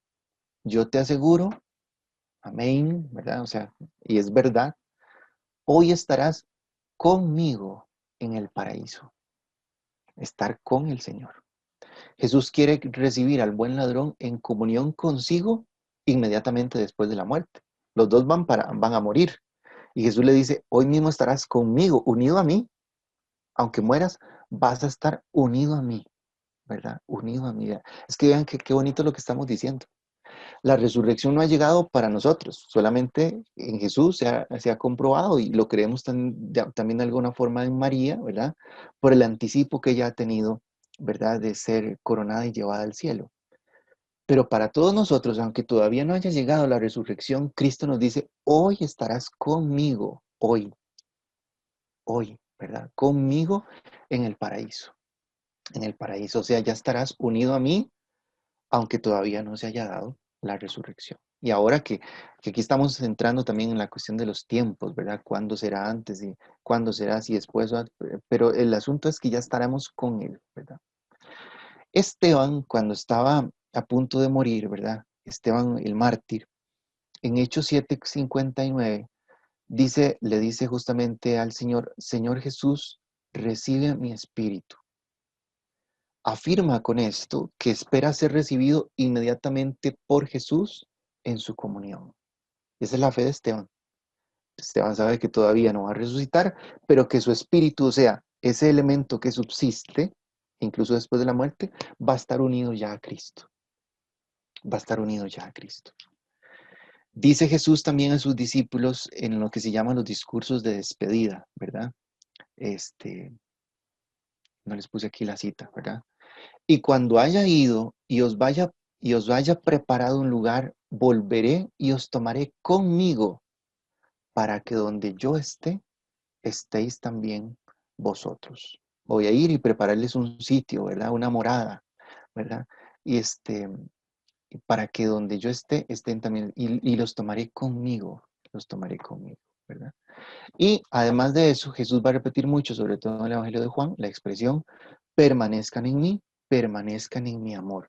Y hay una relación o una semejanza verbal entre el verbo meno, que es el verbo permanecer, y la cuestión del lugar ¿verdad? Que se dice moradas. Hay una semejanza. Permanecer en el Señor y estar con Él en su morada es exactamente lo mismo, ¿verdad? Es exactamente lo mismo. Jesús dice, permanezcan en mí. Este permanecer en mí no es solamente en vida, es también después de la muerte, ¿verdad? Es también después de la muerte, permanecer en el Señor. En Pablo, ¿verdad? Justamente esto queda todavía más que claro, ¿verdad? La cuestión de la unión con Cristo, porque Pablo dice en Filipenses 1, 21-24, pues para mí la vida es Cristo y la muerte una ganancia. Pero si el vivir en la carne significa para mí trabajo fecundo, no sé qué escoger. Me siento apremiado por las dos partes. Por una parte deseo partir y estar con Cristo, lo cual ciertamente es con mucho lo mejor, estar con Cristo. Mas por otra parte, quedarme en la carne es más necesario para vosotros. Pablo está dividido, ¿verdad? Porque sabe que irse con Cristo es lo mejor, pero también es bueno estar con los hermanos, ¿verdad? Con los cristianos para seguirlos animando en la fe. Para mí la vida es Cristo y la muerte una ganancia. Qué interesante que aquí le da vuelta, ¿verdad? No dice Cristo es la vida, sino mi vida o la vida es Cristo. O sea, la vida entera es Cristo para mí, ¿verdad? Es como Pablo lo plantea. Y la muerte, una ganancia. Se subraya también aquí la idea de comunión con Cristo, lo cual, comenzada en la tierra, se proclama como el único objeto de esperanza en el estado después de la muerte. Estar con Cristo, estar unidos a Cristo. Esto es lo que estamos diciendo entonces con esta carta de los tesalonicenses. Lo decisivo es estar con Cristo. Estaremos siempre con Él, tanto en vida como en muerte. Somos del Señor. Es la idea que Pablo está subrayando en los tesalonicenses y en estas otras expresiones. ¿Ok? Hay otra expresión de esta carta que me parece importante resaltar. Pablo dice, justamente en la carta, en el versículo 15 dice, les decimos esto apoyados en la palabra del Señor. O algunos dicen, les decimos esto como palabra del Señor. O sea, esto que les estamos diciendo, de que Cristo vendrá y llevará a los que ya murieron y a estar con Él, y después seremos arrebatados y estaremos, lo decimos, dice Pablo, apoyados en la palabra del Señor. Fíjense que cuando se habla de estos temas de la escatología, es muy importante esta fórmula, según las Escrituras, según lo que el Señor nos dijo y según lo que el Señor nos transmitió. Estos temas se apoyan en la misma palabra del Señor. Dice Pablo, esto se los decimos apoyados en la palabra del Señor. Busquemos un momentito Primera de Corintios, los que tienen ahí la Biblia también, Primera de Corintios 15, del 3 al 4. Cuando Pablo está explicando el tema de la resurrección, utiliza mucho esta frase, según las Escrituras. Dice Pablo, porque os transmití en primer lugar lo que a mi vez recibí, que Cristo murió por nuestros pecados, según las Escrituras, que fue sepultado y que resucitó al tercer día, según las Escrituras, que se apareció a Cefas y luego a los 12. Bueno, y ahí sigue, ¿verdad? Adelante. Pero vean cómo utiliza la frase, según las Escrituras, según lo que nos había dicho, según lo que nos había dicho. La fe nuestra siempre se basa en lo que el Señor nos ha dicho y lo que el Señor nos ha prometido. Y dice Pablo, esto se los digo, apoyados en la palabra del Señor. Y termina diciendo Pablo, al final de la carta, consolaos con estas palabras. Consolaos con estas palabras. Qué bonito este verbo. De hecho, el Adviento tiene algunos pasajes muy bonitos en ese sentido, ¿verdad? Cuando dice, consuela a mi pueblo, dice el Señor. ¿Qué es lo que Pablo tenía que entonces reavivar en los tesalonicenses? La esperanza. ¿Se acuerdan? Entonces, después de que les dice todo esto, termina diciéndoles, consuélense con estas palabras. Esta es la finalidad de la carta. El verbo es parakaleo, y parakaleo significa invitar, exhortarse, pero Pablo lo dice mutuamente, una exhortación mutua. Consuélense unos a otros con esas palabras. Y se los dice en imperativo, o sea, como una indicación, como una orden. Cuando nosotros entonces estamos en este mundo, ¿verdad? Viviendo las tribulaciones, las circunstancias de dificultad, y perdemos la esperanza, nosotros cristianos deberíamos de saber consolarnos mutuamente con palabras de fe y basados justamente en estas promesas de vida y en estas promesas de esperanza que el Señor nos da, ¿verdad? Consuélense con estas palabras, ¿verdad? Les dice Pablo al final de la carta. Ok, algunas conclusiones sobre el tema, sobre este primer tema que tiene que ver con la muerte. Vamos a hacer aquí entonces estas conclusiones y abrimos un espacito para comentar y si tienen alguna duda en ese sentido, ¿verdad? Algunas conclusiones sobre el tema. Y aquí igual me voy al documento de la Comisión Teológica Internacional para hacer entonces nuestras conclusiones, ¿verdad? Para no salirnos de allí. Primera conclusión. La muerte de Cristo ha dado un nuevo sentido a nuestra muerte. Antes de la muerte de Cristo, la muerte se veía como parte del castigo, ¿verdad? Como parte del castigo que nos infligió el pecado, ¿verdad? Y el salario es la muerte, dice por ahí alguna frase de la Escritura, ¿verdad? Bueno, no, con la muerte de Cristo ya nuestra muerte tiene otro sentido. Ya no solo es castigo, sino que es un acto de libertad y es un acto de abandono. A ver, no podríamos decir que Jesús quería morir, así como en el sentido como casi un suicidio, no lo podemos decir así. De hecho, él, acordémonos en el Getsemaní, le dice, Padre, si es posible, aparte de mí este cáliz. Porque como en su condición de hombre también experimenta entonces esta debilidad, esta fragilidad ante la muerte, por supuesto que sí. Por eso es que él lo asume con un acto de libertad y un acto de abandono, pero que no se haga mi voluntad, sino la tuya. La muerte tiene otro sentido. El punto es que nosotros sepamos morir en Cristo, como Él lo hace, ya no viendo la muerte como parte del castigo, sino como un acto de libertad y abandono. Cristo muere, y no muere solamente para morir, muere para resucitar. Y también entonces nosotros los cristianos, así lo tenemos que creer siempre. La muerte no es algo definitivo, sino que es algo transitorio, es algo que pasa, ¿verdad? No es algo definitivo, sino que es transitorio. Entonces, para el cristiano, La muerte es con morir con Cristo para con resucitar con Él. Esa es la muerte para un cristiano. Esto es lo que significa morir en el Señor y estar siempre unidos a Él, ¿verdad? Estar siempre unidos a Él. Eso es lo que significa la muerte para un cristiano. Y el papel de las virtudes en el tema de la muerte es decisivo. ¿Por qué? Porque delante de la muerte, la fe alumbra el comienzo de lo que parece ser un fin.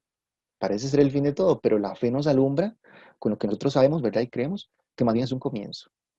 La esperanza desplaza la angustia para dar paso a la confianza. Delante de la muerte, la esperanza nos ayuda con angustia y da paso a la confianza. Y la caridad otorga el impulso para una entrega total. Aquí hay un papel decisivo de las virtudes para poder acercarnos a este tema, que era el tema que preocupaba justamente a los tesalonicenses, y que si nosotros no tenemos entonces la claridad y la fe suficiente, puede también entonces angustiarnos a nosotros, si lo queremos ver de esa forma.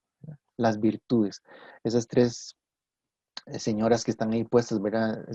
La tradición cristiana las ha puesto así, ¿verdad? Siempre como tres señoras ahí que nos ayudan muchísimo en el camino. ¿Ok? Bien, hasta aquí. Entonces, con respecto a este primer tema, no sé si hay algún comentario, alguna duda, algo que quieran aportar, ¿verdad? Nos hemos acercado entonces al tema de la muerte en el Señor, que es con lo que Pablo le responde a los tesalonicenses ante las dudas que ellos estaban teniendo.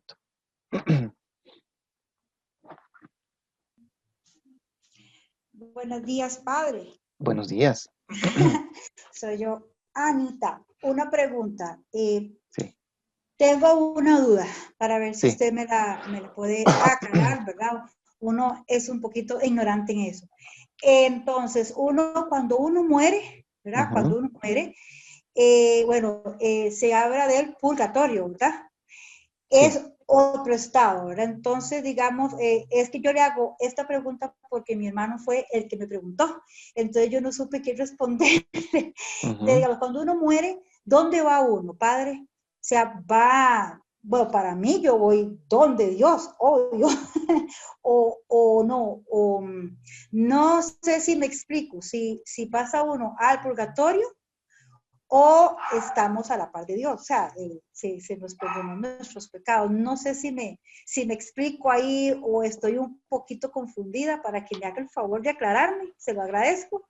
Claro, sí, no, muchas gracias, más bien, porque justamente de esto se trata todo este tema, ¿verdad? Que es muy bonito, y también creo que muy, muy apasionante, ¿verdad? Tiene que ver con justamente nuestro destino último.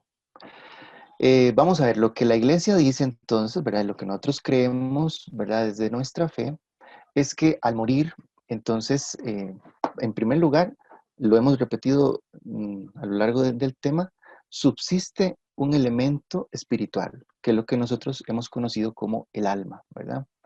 Y esa alma, entonces, de acuerdo a cómo haya sido su unión con Cristo en esta vida, ¿verdad? Entonces, creemos que seguirá unida a Cristo, ¿verdad? Efectivamente. Ahora, esa alma, si está totalmente purificada, entonces ya pasa a disfrutar de la vida eterna. Todavía no de la resurrección. Atención, ¿verdad? La resurrección, no podemos decir en un funeral, por ejemplo, que ya alguien resucitó. Todavía ni siquiera lo podemos decir de los santos. Los santos no han resucitado, pero sus almas sí ya están entonces gozando de la vida eterna junto a Dios, en lo que se llama la visión beatífica, ¿verdad? Estando con Él, en unión plena con Él.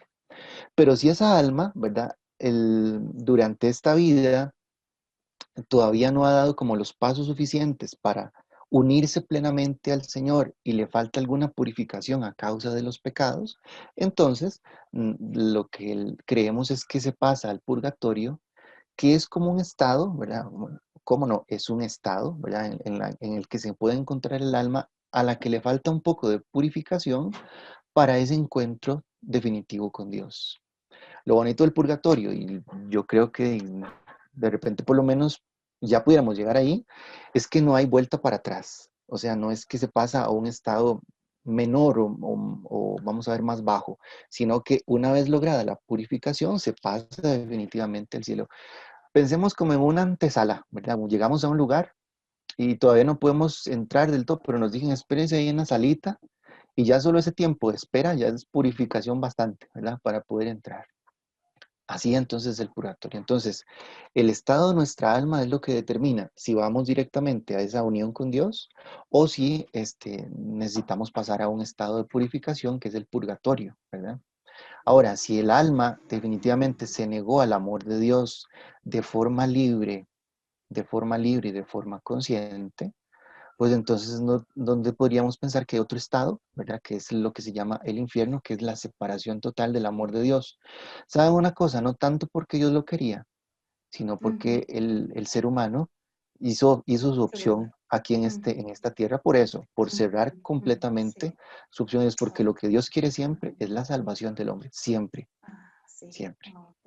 No sé si le respondí la pregunta. Claro que sí, muchísimas gracias. Sí, ves que eso era una duda que tenía y hay veces que uno, ¿verdad? Oye tanto y escucha tanto, por eso yo como agradezco estos cursos, porque uno aprende demasiado, ¿verdad? Entonces son dudas que se le plantea a uno, ya, y qué mejor que en estos medios, ¿verdad? Para uno poder nutrirse más, ¿verdad? Y aprender. Muchísimas gracias, Padre. Gracias. Con gusto, Anita. Gracias a usted. Gracias.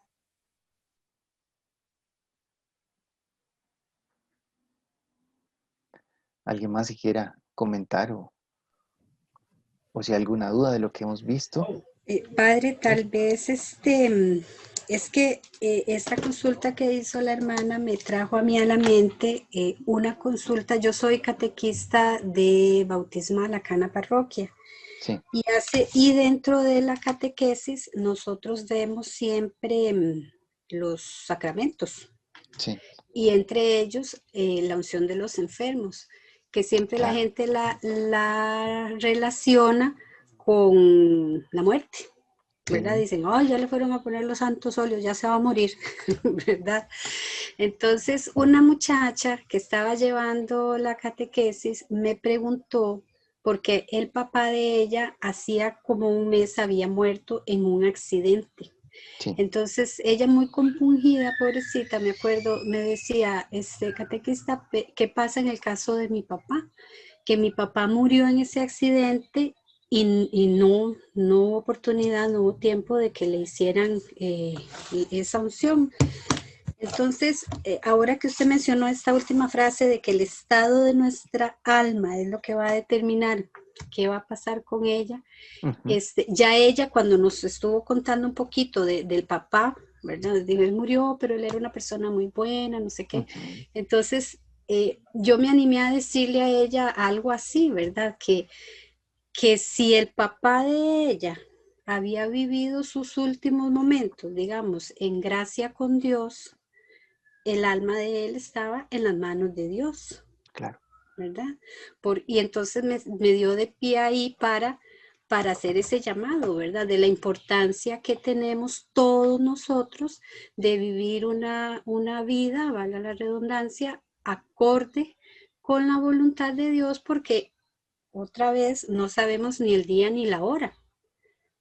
Y entonces en el momento en que tengamos que llegar a la presencia de Dios, saber en qué estado estamos llegando, nuestra alma, cómo ha estado viviendo hasta el día de hoy, porque yo no sé si hoy saliendo de aquí de mi casa me voy a caer y me voy a llevar un mal golpe y voy a morir. Entonces, ¿cómo he vivido yo mi vida hasta este momento?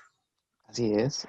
Y también está, pues, no solamente esos últimos instantes, sino la vida entera, ¿verdad? Sí, exacto. Si la vida entera de la persona, exactamente, como usted lo dice, ha sido una vida de entrega y de amor, ¿verdad? Porque esa va a ser como la carta final delante de Dios. Ahora que hablábamos del papel de las virtudes, dice San Pablo, ¿verdad? Desaparecerá la fe, cuando ya estemos delante de Dios, desaparecerá la esperanza y al final quedará el amor, ¿verdad? Que es lo que nos va a determinar también en ese momento final delante de nuestro Dios, ¿verdad? Entonces, como usted lo dice, ese momento último también queda en el misterio entre esa persona y Dios, ¿verdad? primero de cómo estaba ella, solamente Dios lo sabe, ¿verdad? Su alma, ¿verdad? Y además de eso, la infinita misericordia de Dios nos sobrepasa a nosotros, ¿verdad?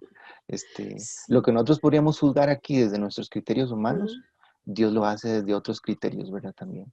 Exactamente. Recuerdo que una vez nuestro párroco nos comentaba una anécdota del santo cura de Ars, que una viuda llegó muy triste, ¿verdad? A decirle que ella estaba muy angustiada por el alma de su esposo que se acababa de suicidar, o sea, que había lanzado de un puente. Y entonces el cura de Ars le dijo que entre el puente y el río está la misericordia de Dios. Exacto, muy bien, sí, exactamente así es. Aquí entra también otro elemento muy bonito, que es la cuestión de la oración por los difuntos, ¿verdad?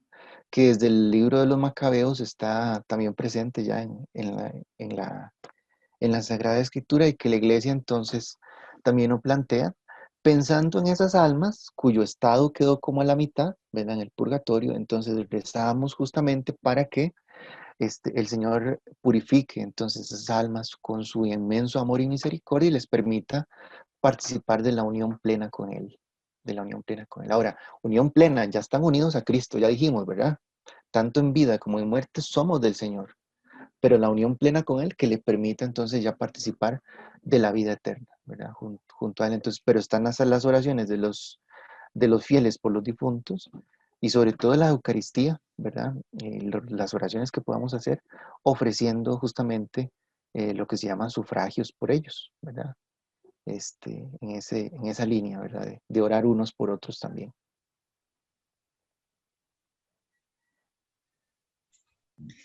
Creo que el tema en su totalidad nos permite reflexionar varios elementos. Uno, a veces tendemos, en especial con los jóvenes, podemos caer en el, digamos, en el error, en la tendencia de casi que de asustar. Y en esto hay que tener un poquito de cuidado porque el tema de por sí ya es un poquito complejo. Y si nosotros más bien, ¿verdad? Lo vemos desde una perspectiva así como de que tiene que, entonces menos se van a sentir en esa libertad de querer vivir con Cristo en sus vidas. Eso por un lado. Por otro lado, el hecho mismo es que me marcó mucho los dos peligros, ¿verdad? Sí, sí. O de vivir tan arraigados aquí que se nos olvide el cielo, o vivir tan pegados al cielo que se nos olvida que aquí es donde tenemos que comenzar. Entonces, ese equilibrio tan importante, tan necesario, pero también en la medida, a mí siempre me marca mucho esta situación de no nos salvamos solos, nos salvamos en comunidad. Claro.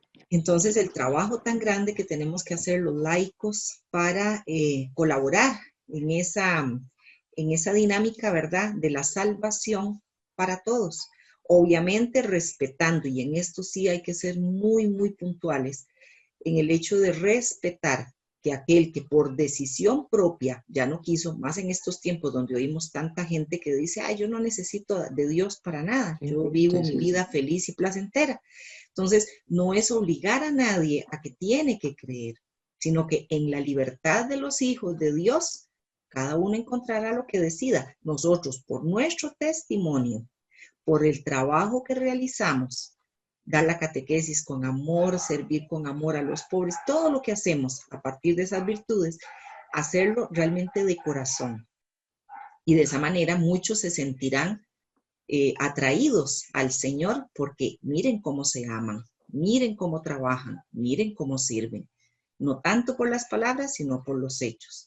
Y por último, pensar también que es toda una gracia, ¿verdad? Cuando uno puede conversar con alguien, especialmente ante el tema de la muerte inminente, ¿verdad? Pues a todos nos llegará en algún momento. Pero sobre todo aquellas personas que no quieren dar ese paso o no le ayudan a la persona que está enferma o que está grave o que tiene alguna situación, no le permiten dar ese paso. Qué hermoso es poder consolar, como decía ahí al final de la carta de las Tesalonicenses, ¿verdad? Consolaos mutuamente con estas palabras, que nosotros podamos ayudar y consolar a esas personas que tienen miedo a morir. para enseñarlos, ayudarlos a verlo con esa esperanza y con ese amor de que es el Señor mismo el que nos está esperando con esa promesa que Él nos hizo. Así es. Muy bien, Juan. En eso que decía usted también, ¿verdad? De no meter miedo. Fíjense que los documentos de la iglesia dicen efectivamente que la iglesia no puede decir que Dios haya condenado a nadie. Ni siquiera al peor pecador que nosotros nos podamos imaginar. Todos somos pecadores, ¿verdad? Pero no podemos decir ni siquiera que Dios haya condenado, así con certeza. Como decimos, por ejemplo, que alguien está en el cielo, podemos decir que alguien está en el infierno. La iglesia no dice eso. No lo dice.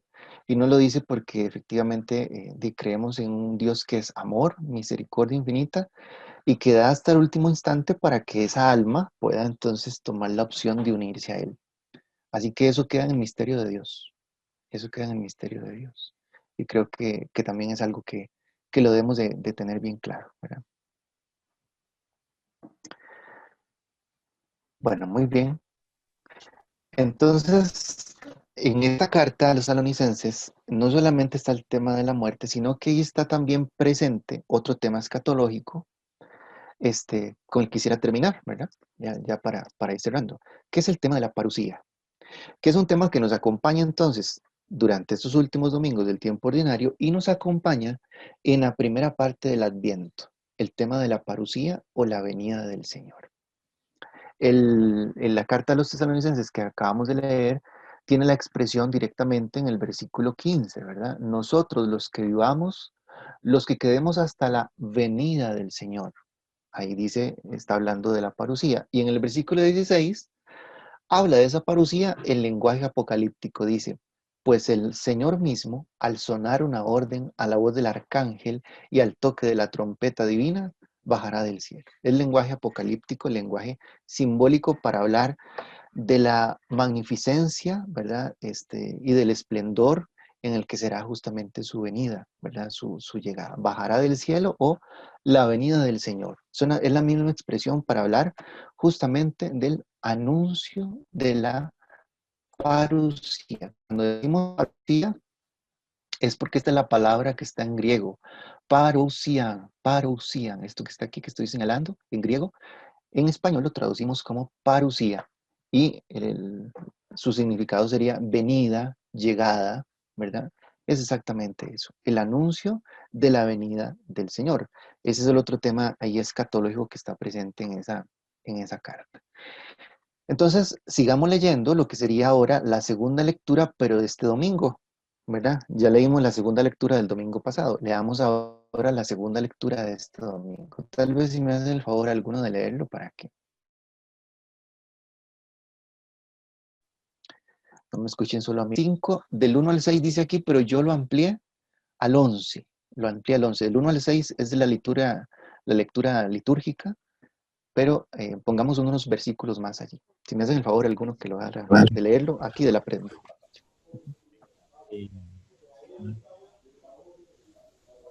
Refiere al tiempo y al momento, no hace falta que os escriba, pues vosotros sabéis exactamente que el día del Señor llegará como ladrón nocturno. Cuando estén diciendo, qué paz, qué tranquilidad, entonces de repente, como los dolores de parto de que está encinta, de la que está encinta, es ahí, perdón.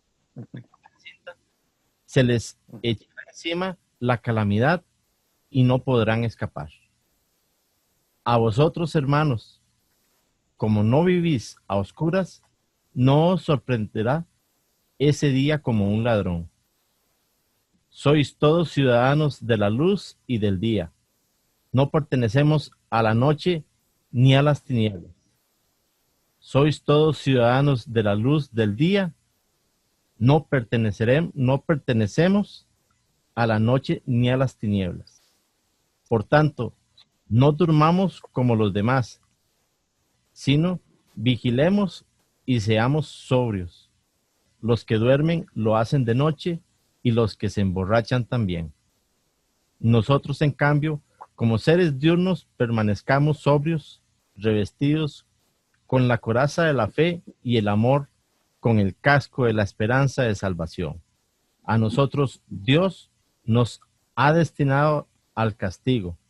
No nos ha destinado al castigo, sino a poseer la salvación por medio de nuestro Señor Jesucristo, el cual murió por nosotros, de modo que, despiertos o dormidos, vivamos siempre con Él. Por tanto, consolados y edificados mutuamente, como ya lo hacéis. ¿Se acuerdan la primera pregunta de los tesalonicenses? ¿Qué pasará con los que murieron antes de la venida de Cristo? Eso se respondió en la primera parte, bueno, en la lectura anterior, ¿verdad? El capítulo 4.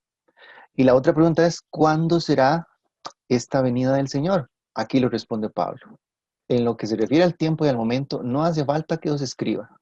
Vosotros sabéis que el día del Señor llegará como ladrón nocturno. O sea, en otras palabras, ni se ofusquen, ni se pongan a ver cuándo será, simplemente los tomará desprevenidos, ¿verdad? Es decir, ustedes saben que va a llegar, pero no saben cuándo. Eso es lo que ustedes tienen que tener justamente claro según esto. Pero entonces aquí, esta lectura, ¿verdad? Y la expresión de la lectura anterior, bajará del cielo la venida del Señor, y esto del día del Señor, ¿verdad? Nos habla justamente de la parusía, de la segunda venida del Señor, justamente al mundo, ¿verdad? Es interesante porque parece contradecir la forma. En el versículo 16 del capítulo 4, ¿verdad? La lectura anterior dice que al sonido de la trompeta, mientras que ahora en esta lectura que acabamos de decir, dice que como ladrón nocturno. Digo que parece contradecirse porque al sonido de la trompeta parece que la venida va a ser una venida muy gloriosa y esplendorosa, muy sonada. En cambio, como ladrón nocturno, habla más como de una venida que es tal vez en el silencio y cuando menos lo esperemos, ¿verdad? Sin hacer mucho aspaviento, ¿verdad? Bueno, es que tal vez el énfasis que Pablo pone en las dos lecturas es diferente. Está hablando en ambas de la venida del Señor, no es que se contradice, ¿verdad? Por eso dice parece, pero no es que se contradice. El énfasis está en que sí será inesperado. Y utiliza este asunto de la imagen de los dolores de parto. Vamos a ver, quien está embarazada sabe que los dolores le van a venir, ¿verdad? Las que son y han sido mamás, pero no saben cuándo, ¿cierto? O sea, ustedes saben que va a llegar, ¿verdad? Y que viene, pero no saben exactamente cuándo, como puede ser en el día que se supone que es, puede ser que venga antes, puede ser que venga un poquito después, y puede ser que sea en el momento, en el lugar que menos pase. Por eso utiliza justamente Pablo la imagen esta, ¿verdad? Como vendrá como los dolores, le vienen los dolores de parto a la que está encinta, así vendrá. O sea, en el momento menos esperado, así, ¿verdad? La intención más que de todo en Pablo en esta lectura es señalar los contrastes, porque de que el Señor viene, viene. El punto es cómo vamos a estar nosotros. ¿Vamos a ser creyentes o no creyentes? ¿Vamos a ser hijos del día o hijos de la noche? ¿Vamos a estar en vela y sobrios o vamos a estar dormidos? Porque lo que espera a los hijos del día es la salvación, mientras que a los no creyentes es la ira, ¿verdad? Bueno, en los contrastes que Pablo está señalando justamente en esta lectura, así es como diríamos, lo podríamos entonces resumir, ¿verdad? Esto es lo que Pablo está planteando. Vean que no le da vueltas tanto al asunto de cómo será ni cuándo será. Aquí lo importante es el tema de las actitudes. Y durante estos domingos de finales del tiempo litúrgico y los de Adviento, podríamos señalar que lo importante al hablar de la parusía es esto. ¿Cuáles son mis actitudes de frente a la venida del Señor? Una venida que, si nosotros podemos decir, viene constantemente a nuestra vida, ya vino, ¿verdad? En un primer momento y vendrá por segunda vez, pero entonces para esta segunda vez, ¿cómo será entonces de alguna manera mi preparación? ¿Cuáles serán mis actitudes, ¿verdad? Mis actitudes. Y fíjense que entonces Pablo en esta lectura, ¿verdad?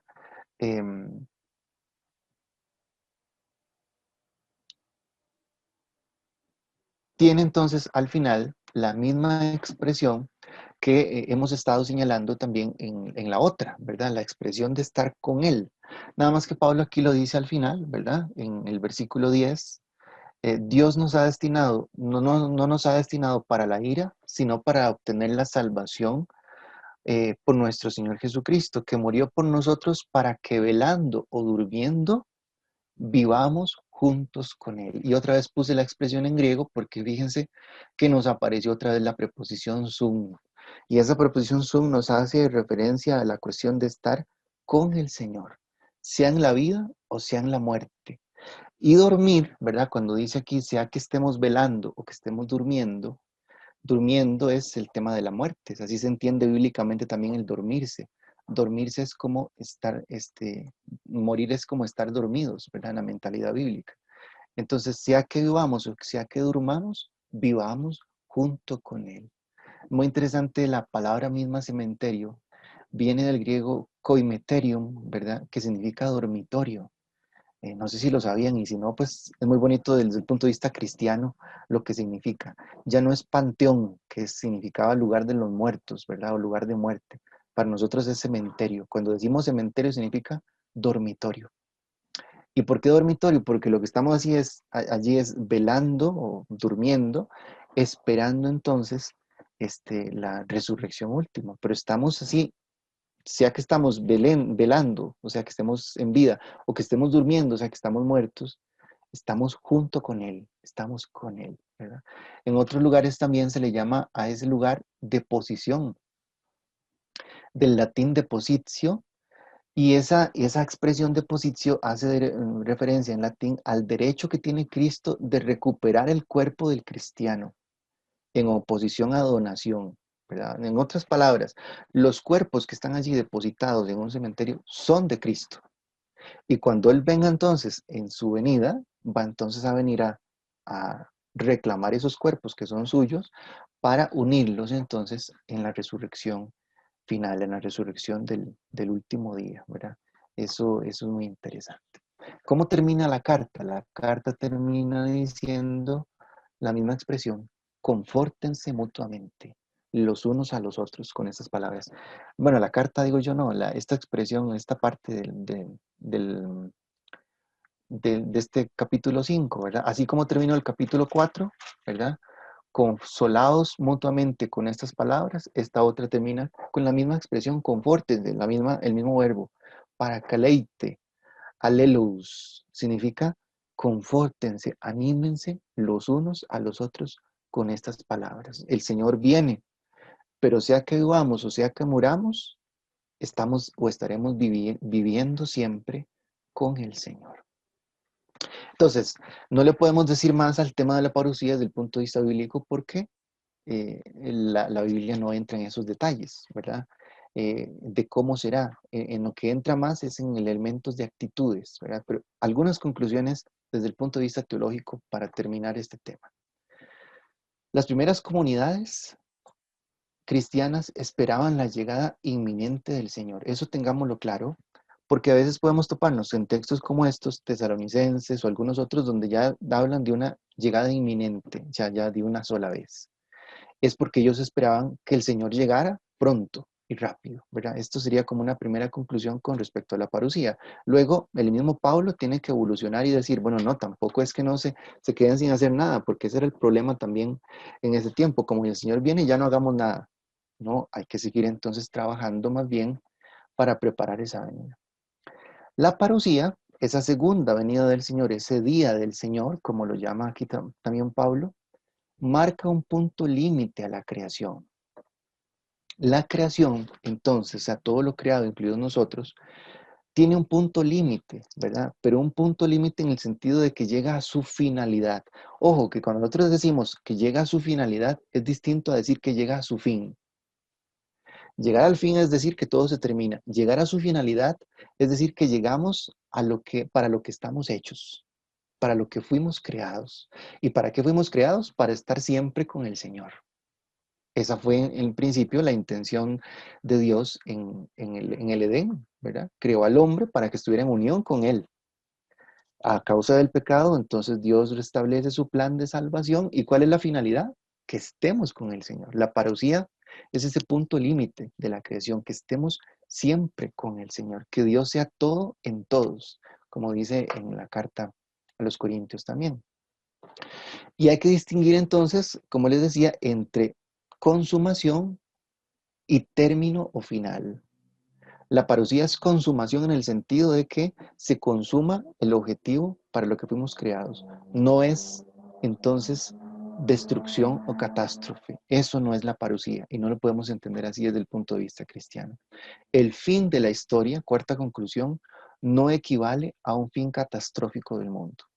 El fin de la historia no equivale a un fin catastrófico del mundo. Por más que estemos viendo en este momento situaciones complicadas, que epidemias, que de lo que hemos estado pasando, cosas que han pasado al mundo, eso no habla de la parusía. Eso son cosas que suceden en el mundo, ¿verdad? Inclusive dice el Señor, ¿verdad? En el Evangelio, cuando vean que esto, que el otro, pues tampoco es que ya llegó, ¿verdad? Porque es diferente, ¿verdad? No se trata tanto de un fin catastrófico del mundo. La parusía no finaliza el mundo destruyéndolo, sino consumándolo, o sea, llevándolo a su finalidad, llevándolo a lo que fue hecho. Entonces, fíjense que nosotros no hablamos tanto del fin del mundo, sino que nosotros hablamos más bien como del fin de la historia, ¿verdad? Y más bien como de la venida del Señor. Es que ese es realmente nuestro verdadero objetivo, más que si el mundo se termina o no se termina. El punto más bien es que el Señor viene a nuestra vida y viene para hacer esos cielos nuevos y esa tierra nueva, ¿verdad? Para consumar el mundo, dándole entonces la finalidad que corresponde. Para terminar, entonces, y ya que estamos empezando estas meditaciones sobre la escatología, el principio para estudiar la escatología es Cristo resucitado, que es la realidad última que ilumina todas las realidades escatológicas, o sea, todo lo que tiene que ver con el final, la vida eterna, la resurrección, el cielo, el estar junto a Dios, todo se concentra en la figura de Cristo resucitado, en quien se han cumplido ya todas las promesas que nosotros esperamos, ¿verdad? Entonces, este es el principio para estudiar la escatología, Cristo resucitado. Por eso San Pablo va a decir, si Cristo no ha resucitado, vana sería nuestra fe. Entonces, así como para terminar este primer acercamiento y pues seguir adelante con nuestra reflexión. Me devuelvo aquí a las conclusiones, ¿verdad? Porque, entonces, para que nos quede claro de qué estamos hablando cuando nos acercamos a la cuestión de la parusía, ¿sí? Entonces, no sé si hay alguna duda, alguna cosa que quisieran plantear.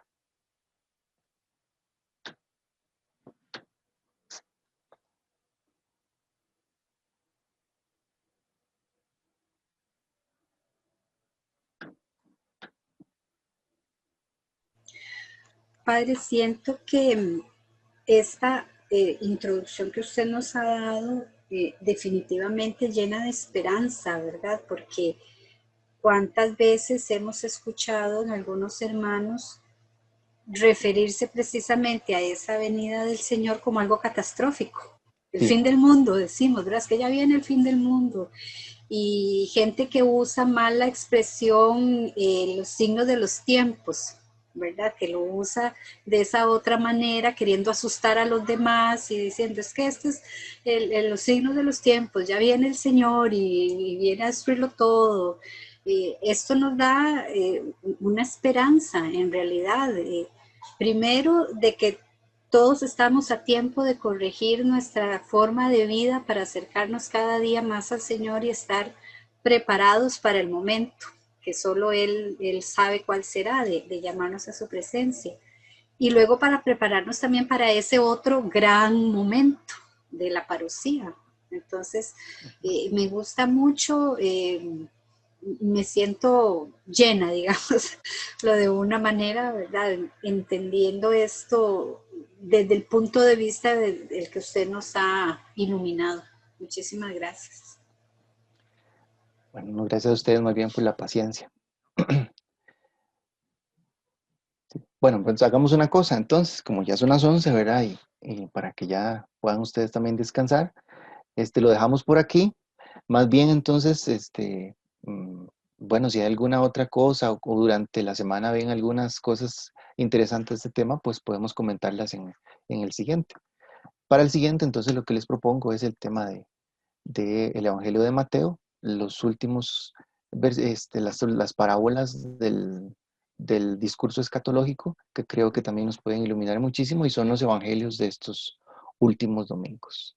Así que muchísimas gracias más bien por la atención, y nos vemos Dios mediante entonces la próxima semana a las 9 de la mañana, si Dios lo permite. Sí, si Dios quiere, muchísimas gracias. Tal vez si nos regala la bendición, y muchísimas sí, claro. gracias a todos los hermanos. Voy a dejarles además en el WhatsApp una lecturita ahí de ¿cómo se llama? De la Congregación para la Doctrina de la Fe, relacionada con este tema. Entonces, para que ahí también puedan, si tienen tiempito, de profundizar en ella. ¿De acuerdo? Perfecto. Gracias, Padre.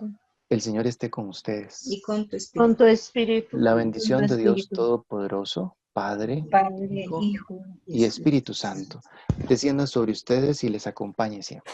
Amén. Amén. Bueno, Dios los acompañe. Muchísimas gracias. Muchas gracias. Que Dios los bendiga a todos. Hasta luego. Amén. Muchas gracias. Hasta luego. Gracias. Bendiciones. Muchas gracias.